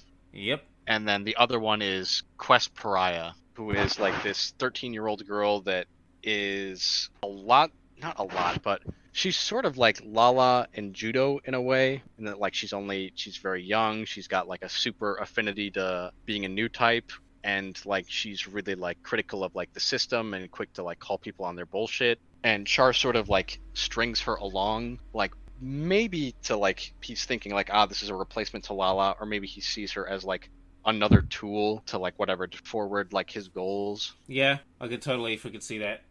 So do you want to talk about the fight or the duel? Because we'll probably speed through some of these OVAs and movies, but you want to talk about the fight and the duel and how that ended? Because I remember some of the dialogue between them as they're fighting in the I think it's the new Gundam and shit that Amuro pilots, but yeah, I forget the exact dialogue, but I do remember liking the dialogue and shit. Like it's basically them like almost like spilling their guts together, and they're just like they're like one last time, this is the one last time we're doing this shit, Yeah, Char like very much likes the idea of this being like whatever, a very like theatrical final duel between the two. And it's very romantic in that sense. Like I partially think he's doing this because he knows that Amuro Ray will be there to stop him. He's like, come on, Amuro Ray, come and fight me. And Amuro Ray is like, yeah, right, let's do this. Let's have one final colony drop home for old time's sake. It's very romantic in that kind of way. Yeah, where he's very much doing this like because of Amuro in a way. Like if Amuro were not alive in in Char's counterattack, I'm not sure if he would really like have the desire to go through with everything. Maybe he would. I'm not sure. Maybe he would, but maybe it would be less fun or interesting or engaging to him because he no longer has his rival, his Amuro Ray. Yeah, and that like I've had plenty of like talks with friends about how like the reason he acts the way he does is because he wants Amuro to kill him. and he's sort of using Amuro to like commit suicide because he doesn't think like after what happened to Camille after losing Lala that his life is like worth living anymore, and that he's like, yeah, he's just sort of using Amuro like to fulfill that need, but he doesn't want to give up. He wants to be like defeated. Yeah. It's almost like he can go out on his own terms. Because, like, him killing himself would be admitting failure, but if, like, he got defeated by a superior opponent, then, you know, at least he could say, like, well, at least I tried my best. Yeah, like, I think he genuinely wanted to, like, fight and, like, lose. Like, I guess he would have probably been happy either way if, like, whatever, if he defeated Amuro, Axis fell to Earth, and, like, whatever, he could fulfill his, like, whatever, his, like, crazy notion that he would like somehow like save mankind by doing this, or like if he loses, Amuro kills him and stops Axis, then I guess that would like maybe give him some hope that like, well, if they can stop me, perhaps they can like learn to grow past their whatever their humans' horrible tendencies. Yeah, and a very interesting thing happens in the movie is that both of them, they like the Psycho Mace system, the Psycho Frame, they both explode. And if I remember correctly, no one knows what really happens to them, but however in future series we find out that they become fucking new type ghost shit. So essentially, like, I don't know if they explode, but like I think neither of their cockpits or mobile suits were ever, Charles Sazabi was destroyed, and he like dropped the escape pod, and that escape pod and the new Gundam were never found. Yeah. Okay, well, maybe I'm forgetting things, but yeah, basically, like, No, you're right. They do, what's it called? They do, we do see them later in Unicorn as new type ghosts. Yeah. Well, I think it's very thematic in a way. Like, these two legends of the UC era are just, like, gone in a single battle. And, you know, it kind of feels like the starting of a new era, in a way. Yeah, after that, like, we have, like, Unicorn and Narrative that, like, still sort of tie into, like, characters from like early UC, but after like Narrative, essentially, well, I guess technically now after Hathaway, like we get pretty much a completely new cast for like whatever all iterations. Yeah. Okay, we'll just breeze through like Unicorn and etc. quickly because I want to talk more about F91 because that's some good shit, and Crossbones. Gundam Unicorn, so in Gundam Unicorn, they have this thing called the La Paris Box, which, if I remember correctly, is a document guaranteeing independence from the Earth Federation after a set number of years. Is that correct?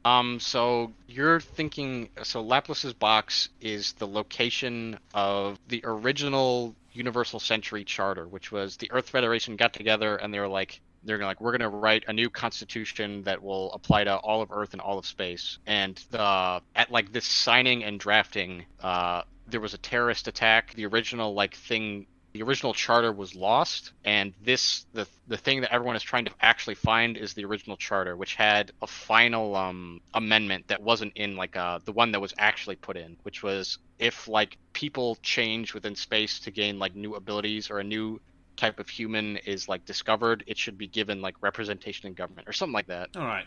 Yeah, something like this. I don't like. We should also mention like Full Frontal as well.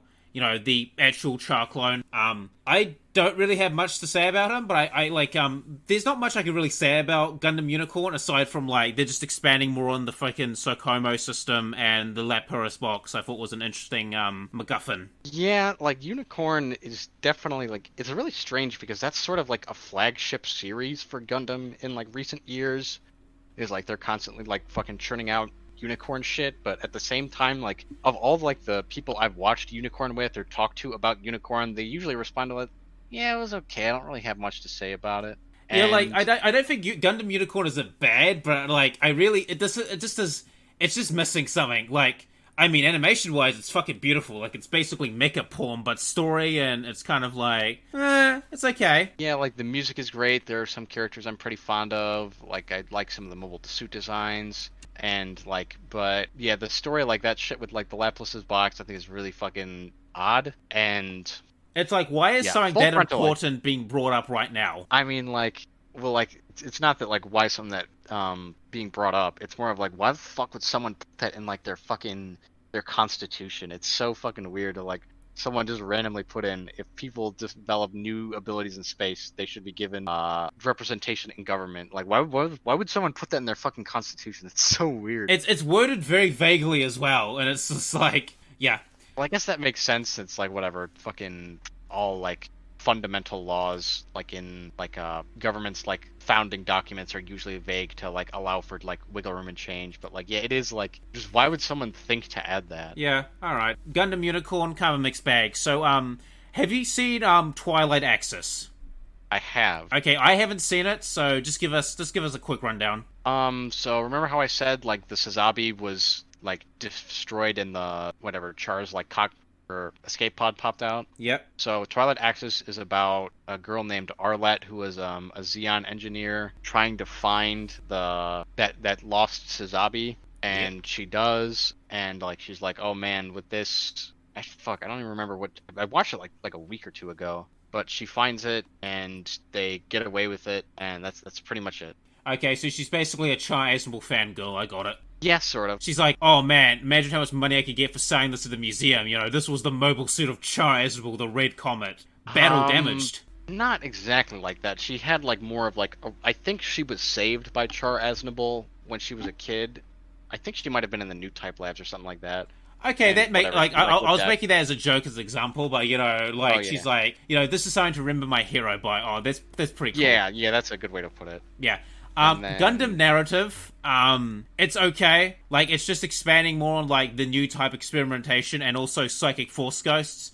I think the one thing I find really interesting about it is how this chick, like, she basically became the mech. Is what I got from it. Oh yeah, about like whatever her. I guess it's sort of like Exam in a way from Blue Destiny, that like it's a person's soul trapped within the machine that's like sort of acting through the machine now. And yeah her I forget her name. I call her the Bird Girl.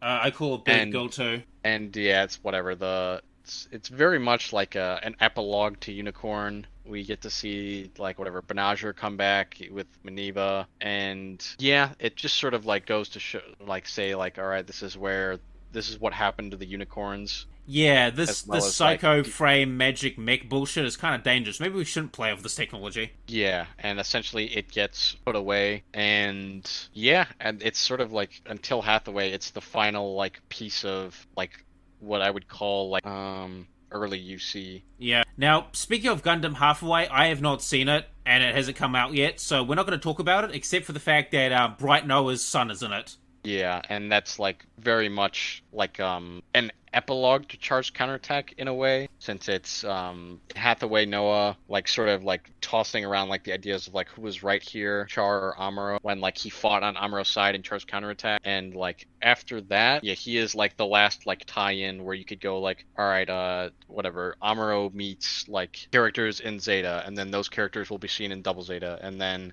those characters will then be seen again in like Char's Counterattack, and then they'll be seen again in like Unicorn and like Narrative. And like he is the last of like those characters that knew previous characters like intermixing, whereas like once we get to like F91, like there is not a single like recognizable face. Like there's recognizable faces transferring from each series to each series up to F91. Yeah, with F91 it kind of feels like, you know, like, at this point, Char Aznable and Omino Ray are, like, fucking legend at this point, you know? It's like how we would look at, like, famous war veterans at this point, you know?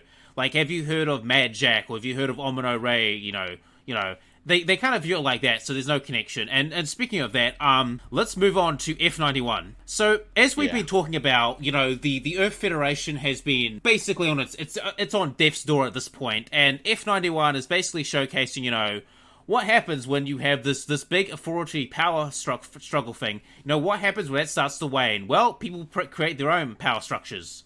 And we have, and basically space colonization technology has gotten so advanced to the point that people have started to move out of the Earth area and start moving to other planets in the solar system to put their colonies. And we sort of have the rise of this Jupiter Empire, if I remember correctly. Or is this before Jupiter Empire? No, this is, so, I think there was actually like a few tie-ins from like Unicorn to F91, like the name of a company or something, but like nothing major. But essentially like a company, whatever, starts producing like their own like mobile suits, and the head of that like family tries to not resurrect, but they drew inspiration from like Zeon's like the Principality of Zeon's like monarchy in a way. Yep. By like deciding that, well, if Zeon could like rebel against the Earth Federation and claim their own piece of space, then we can too. And that's whatever the start of the Cosmo Babylonia like uprising in F91. Yeah. I remember the movie very vaguely. Like, it's a very rushed movie, obviously, because, 52 episode anime turned into like a 2-hour movie. But it's definitely not bad. I like it because it isn't just about like freaking Earth and the environment. It's just about, it basically feels like a natural continuation of how things are going. Like, you have the Earth Federation, like, they're so weak right now that basically people are starting to rise up and almost like overthrow them in a sense of becoming the new like hegemon of the the major government of the world. So yeah, it's basically that. Also, I think Seabrook is kind of cool. Yeah, Seabrook is pretty cool, and like another like thing that like sort of adds to like that idea of like the Earth Federation like just sort of like rotting away is like that uprising happens where like Cosmo Babylonia takes over. I'm trying to think of what Seabrook's colony was called. I think it was Frontier. Let me double check. Yeah, but it's definitely not like one of the sides, I do believe. Like, it's some distance away from Earth. Like, it isn't even part of like the colonies on Earth.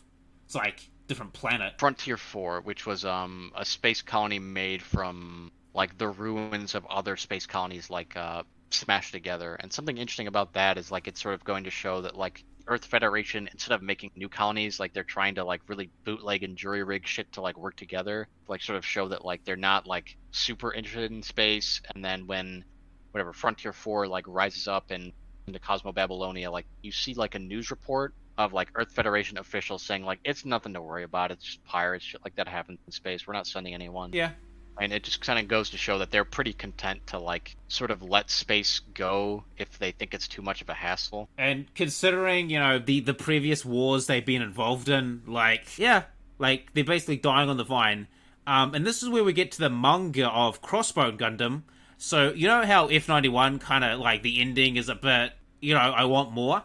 Well, Crossbone Gundam kind of continues that story because the main character and his lady friend, they come back up again and Crossbone Gundam. Yeah, so with F91 ends with whatever Seabrook defeating the leader of Cosmo Babylonia and him like sort of returning with Cecily to like where and then she I believe disbands that government since like with her dad dead, she's like the leader and she disbands it and she like takes that money and she leaves on like a voyage with her husband. That voyage is like the ship is destroyed, they're assumed dead, and then later they'll turn up moments. And like Crossbone takes place. Actually, shit, we haven't been saying the dates of everything as like time passes, but oh well. I guess we'll start now. Well, how about this? I'll put dates on the video, like timestamp dates. Like the picture of the show, good. And then like this is you see that, so I'll fix it. It's fine. All right, yeah, that's a good idea. So like because I think it is like interesting to look at like F91 is let's see here, like 40 years after the end of CCA, and I've got it on the timeline thing. So I've made sure I've taken track of the timelines. Yeah, whereas Crossbone is I think 10 or is it 20 years after F91? Crossbone is 10 years after F91. So yeah, 10 years later we have Tobia, a young, I think he's 15-year-old foreign exchange student that's heading from Earth to Jupiter, and through that, everything seems to be going fine, and then he finds the Princess of Jupiter, like running from people, goes to help her. Eventually they get attacked by pirates as well, and they both escape and find out those pirates are Seabrook and Cecily. Yeah, and basically this Jupiter Empire is starting, and they're going to like invade the Earth Federation forces because living in space is hard, and they need resources to survive. Even though like Earth at this point is basically a shithole and is not going to fix it, it's not going to be like habitable. Most like you get the impression that Earth isn't going to be Earth is not going to go back to its full habitability until like at least decades or like hundreds of years have passed. Yeah, where Earth is still like recovering from all like the serious conflicts with like Neo Zeon and Char, and like essentially the Jupiter Empire is also sort of like Cosmo Babylonia and Zeon, and like they think like, well, if Cosmo Babylonia could rise up, if Zeon could rise up, then we can declare our independence as well. But I think one thing about the Jupiter Empire that's different is that they sort of have like this idea of revenge against the Earthers for like living what they see as like a comfortable life, whereas like they're like water is rationed, everything is rationed on Jupiter because it's so far from Earth. Yeah, I can see that. Although the situation on Earth is not exactly it's not any greater. I would say it's a bit better. Like, I would definitely rather, like, not be sure about, like, whatever the future in the next 20 years rather than think like, fuck, dude, we got no water for a week. Okay, I can see ya. Yeah, so I think Crossbones is pretty fun. You know, it's a little different. You know, it's space pirates and stuff. That's kind of it's different. Sucks hasn't got an anime, although it probably will at some point. Now, anything more to say about Crossbones, or should we move on to sort of Victory, the last in the series? I would just say that it's sort of like, once again, like beats in the theme of like Earth Federation being really slow to respond to threats from space, and whatever, more governments taking inspiration from like Zeon and rising up to sort of like stake their own claim. Tobia is pretty cool. I like him. He's a very like I would say of all the Gundam protagonists I've seen, he is the most like average, if you know what I mean. Yeah, I can see that. Like, he seems more like the everyman, and he's not a new type. He's not like a special mechanic. Well, no, he is a new type. Oh, he is a new type. Okay, my bad. I Yeah. forgot about. Okay, well, he's the most average in terms of like he isn't like some mech tech specialist. Like, he's just a new type. What I'm trying to say is like he is the most like, when you think of like a mech protagonist, you think of them to be like kind of young, kind of chipper, like whatever. They're kind of goofy and like sort of go with the flow, and they're not like very cool, but like they get the job done. I think Tobia is like that to like a T, and that he is the most like standard type of mech protagonist. Yeah, I can see that. Like, he definitely, like, to me, he doesn't really stand out. Like, he's just like, yeah, I'm here, and I pilot giant robot. Yeah, and he's like, whatever, he's got like the standard, like, oh yeah, I'm doing this for my friends, or like because whatever, we're humans. And I do have an appreciation for him. Okay. And then, yeah, finally, 20 years after the end of that, we are onto Victory Gundam. I think a very important thing we should say about Victory is they say in, like, the beginning, is that, like, a lot more people have moved up to the space colonies. However, war is still a fucking thing, apparently. I'd have to see the exact, like, wording on that. Let me find the opening part. Like, Yeah, I think there's an opening part that said that, and they bring it up every episode. Let me find it. I forget the quote. Victory Gundam. Opening quote. Where is it? Not the opening. Where the fuck would it be? I think it'd be opening line. Where is it? No, I don't want the OP. Fuck, I can't find it. Yeah, it doesn't matter. It's not important. We'll ignore that. But yeah. So Victory Gundam I find very interesting. Actually, let me rephrase that. Gundam Victory to me is a very mixed bag, and we had this discussion before. I found it like a very mixed bag, so I'm probably going to let you take it off from here for most of the discussion. But I will say this, I like the main character. You know, he's very scrappy and very, like, he's got like a maturity about him, and you don't really expect it from characters his age. And yeah, I believe, let me check how old he is. I think he's 13. So, yep, Uso is 13. Yeah, 13. And then there's like some really other weird shit. Like, there's the scene where like he gets captured by like this female military leader. I forget her name, but you'll probably remember. She's the one with like the black hair and stuff. And they're like, yeah, I do know. Fuck, I forgot her name. I've seen Victory twice. Yeah, like on it, like Victory Gundam. Like, this is just a joke, but like to me, it feels like MILF Hunter's Gundam Edition in a way. Yeah, sorta. Yeah. But now for the actual serious stuff, Grady, take it away. So yeah, it starts off with like, as we're like whatever, we're like beating this theme like quite a bit, but like it's another space faction that has decided like, all right, if all these other like groups have like rebelled and tried to like whatever stake their own claim on like the Earth sphere, we're gonna do it too. And it is essentially a group of like, shit, what's his name? This old guy with a monocle. I think his name is Kagadi, and he finds, or I think, all right, so I guess I'll start like a bit before the time. I think like 10 years before Victory, a guy named Kagadi like finds this fortune teller lady and is essentially just trying to get her to, or she realizes she's a new type and is sort of using her to like gain political power on side 3. Check what Zanskar is from. I think there's some side 3 if I remember correctly. Side 2. Whoops. Okay, my bad. No, side 3 is Zeon, right? Oh, sorry, my bad. All right, so yeah, so essentially he uses her to like gain like political power. He like gains control of pretty much of all of side. Did I just say 2? Yes, side 2. Yeah, Fonzie Kagadi, formerly of. Oh fuck, he was formerly from.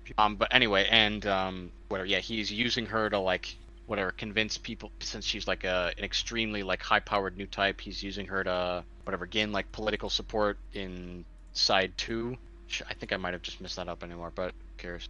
And she is like sort of turned into like this figurehead, like, but also like an icon that like whatever everyone believes that whatever the queen is like this super like loving, caring person that is like trying to make the world a better it's place. like almost like this matriarchy in a way. Yeah, and you definitely get that theme through like Victory Gundam about this theme about motherhood and women on the battlefield. Yeah, it's something that is like super Tomino is focused on. Yep. So keep going. So yeah, so that eventually like once like political power is like super secure, they start whatever creating like mass producing their own mobile suits, and like then they eventually like formally declare like they're the Zanskar Empire. They don't like have to like whatever bow down to Earth anymore, and they decide that in fact they're the ones that should rule the like the Earth sphere. And for the most part, they pretty much are. Yeah, and this is also like whatever once again returning to like the Earth Federation's like incompetence is like they like the Zanskar is like sort of invading territory within Earth, and they're just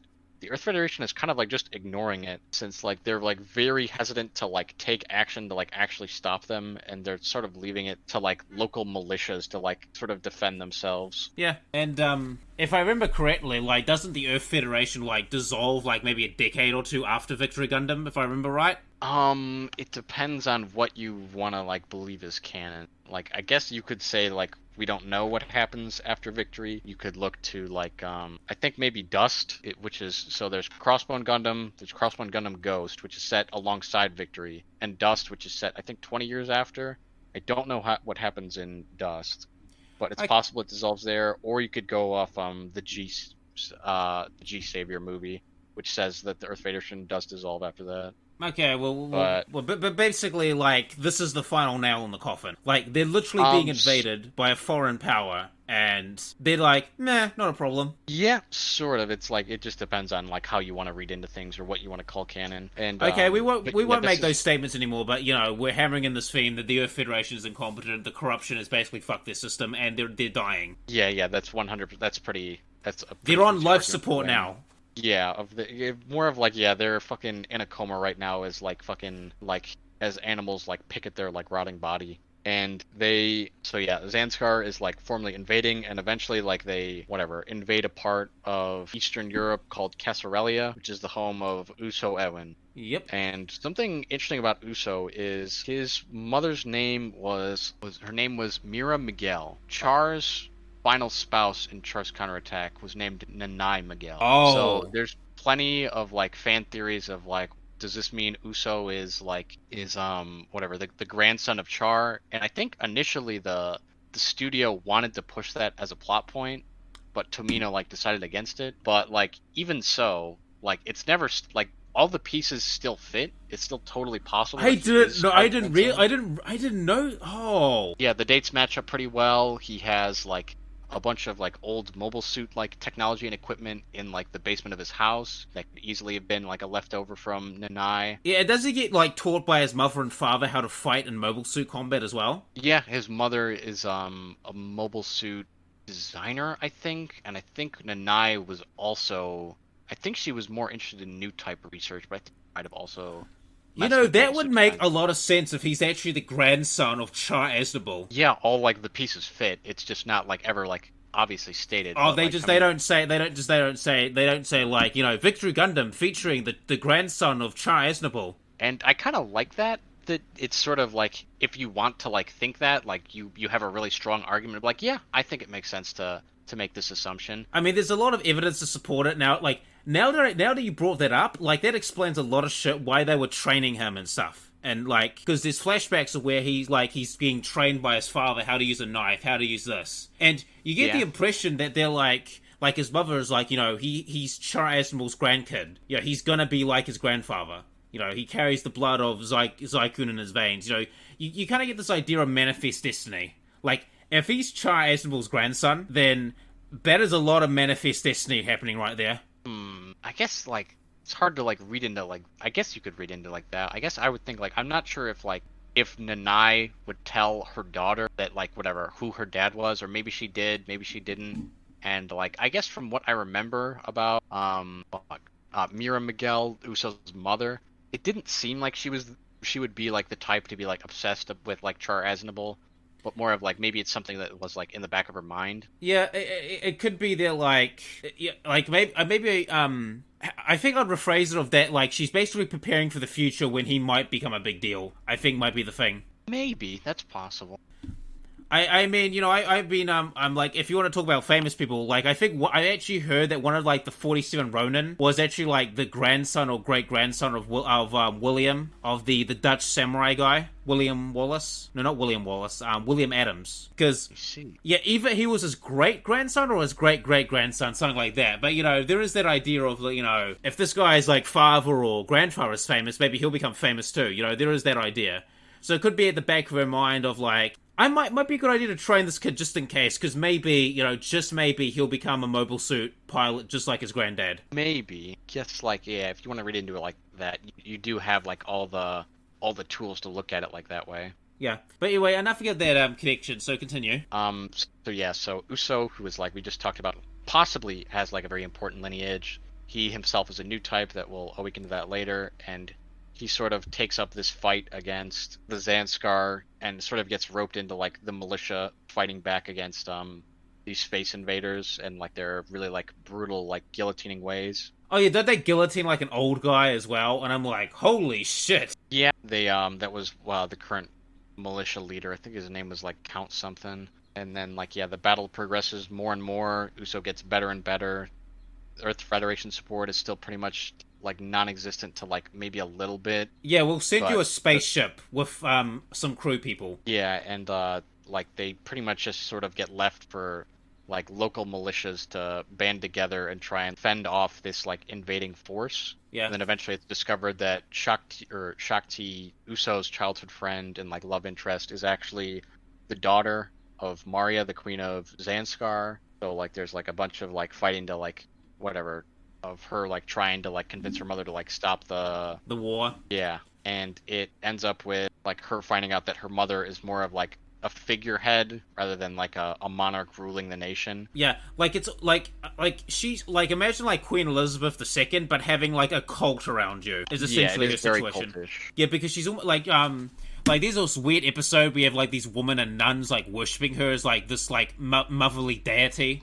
She's almost like this deity, like, she's almost worshipped as, like, this deity of, like, motherhood. Yeah, like, the themes of, like, motherhood and, like, womanhood are, like, super, like, present in, like, Victory more than, like, any other series, I would say. Like, there's always, like, some, like, very, like, feminine, like, themes in, like, Gundam characters that Tomino writes, at least. And, like, Victory is definitely, like, the absolute, like, pinnacle of that. Yeah. What else is there to talk about? Oh yeah, there's, like, the big freaking weapon at the end that was supposed to... Now, if I remember correctly, it was supposed to, like, calm human aggression or make people more controllable, if I remember right. I guess I have, like, a fan theory about that of, like... So, essentially, it was trying to, like, Wave Rider crash all of humanity in a similar way to, like, how Camille, like, the phrasing they use in Victory is, like, it will return them to that of an infant, and I sort of made, like, the connection that is sort of, like, fate Camille suffered at the end of Zeta, is, like, he didn't really know how to speak or, like, feed himself or, like, really do anything. He acted much like an infant at the start of Double Zeta, and that my idea was that Angel Halo would essentially reduce all of humans to that state, or all humans that, whatever, don't obey to that state. Yeah, and I think that's kind of like an interesting, like, weapon in a way, because it's not destructive. Like, it's just gonna be like, yeah, we're gonna make you all, like, mentally challenged. Yeah. It's quite a freaking weird way to end off your timeline. Yeah, it was very focused on, like, the new type, like, ideas, and it is sort of like an odd, like, final, like, chapter for UC. But, like, it still, like, sort of fizzles out, or not fizzles out, but, like, I think it's, like, a decent ending to, like, see, like, at the end when Uso's, like, whatever, by the gravesite of everyone, and, like, it's sort of showing that, like, whatever, this is just going to, like, that, whatever, that he and, like, the people he cared about made it out at least, and, like, there's, the pregnant Margaret, so I guess that's showing that, like, another generation is on the way. Yep, and he's gonna protect that. Anything else about Victory? No, that's about it. Alright, man, we've been going at it for almost 3 hours. Holy shit. Wow, there's a long podcast.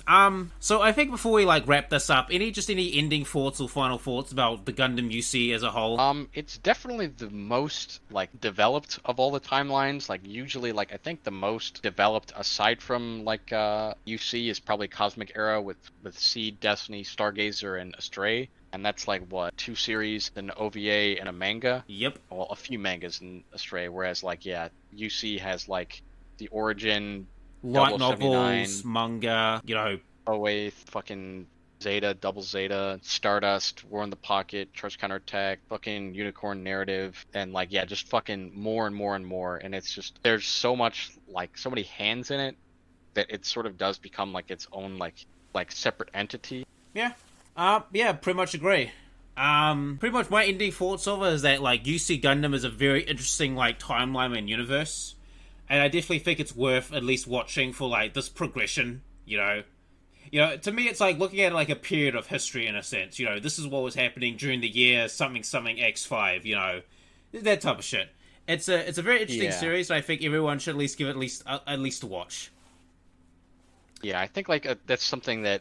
One of the reasons why maybe late UC never took off is because early UC whatever, they have characters they recognize and they sort of the story of seeing them go from one place to the next, whereas in late UC it is interesting to see how things have changed and whatever, how this event leads to this event leads to this event. It's almost you could see the echoes almost of the past. Yeah, but I guess most whatever people aren't super interested in seeing that. They're more of tied to characters rather than a bigger story. And there's still plenty of late UC fans that are oh yeah, I love F91, it's a really beautiful movie, or people are oh yeah, I like the themes of what's it called, of Victory, or people that say oh yeah, Crossbone's awesome, can't wait for it to be animated. I'd like to see it animated because space pirates. But yeah, all right, well, thank you for joining me, Grady. Maybe you might be back for more videos talking about Gundam. We'll see what the future holds. But yeah, this was a good video. Alright. This is Bio Gundam signing off, and see you guys for the next video. Thank you for watching. Goodbye.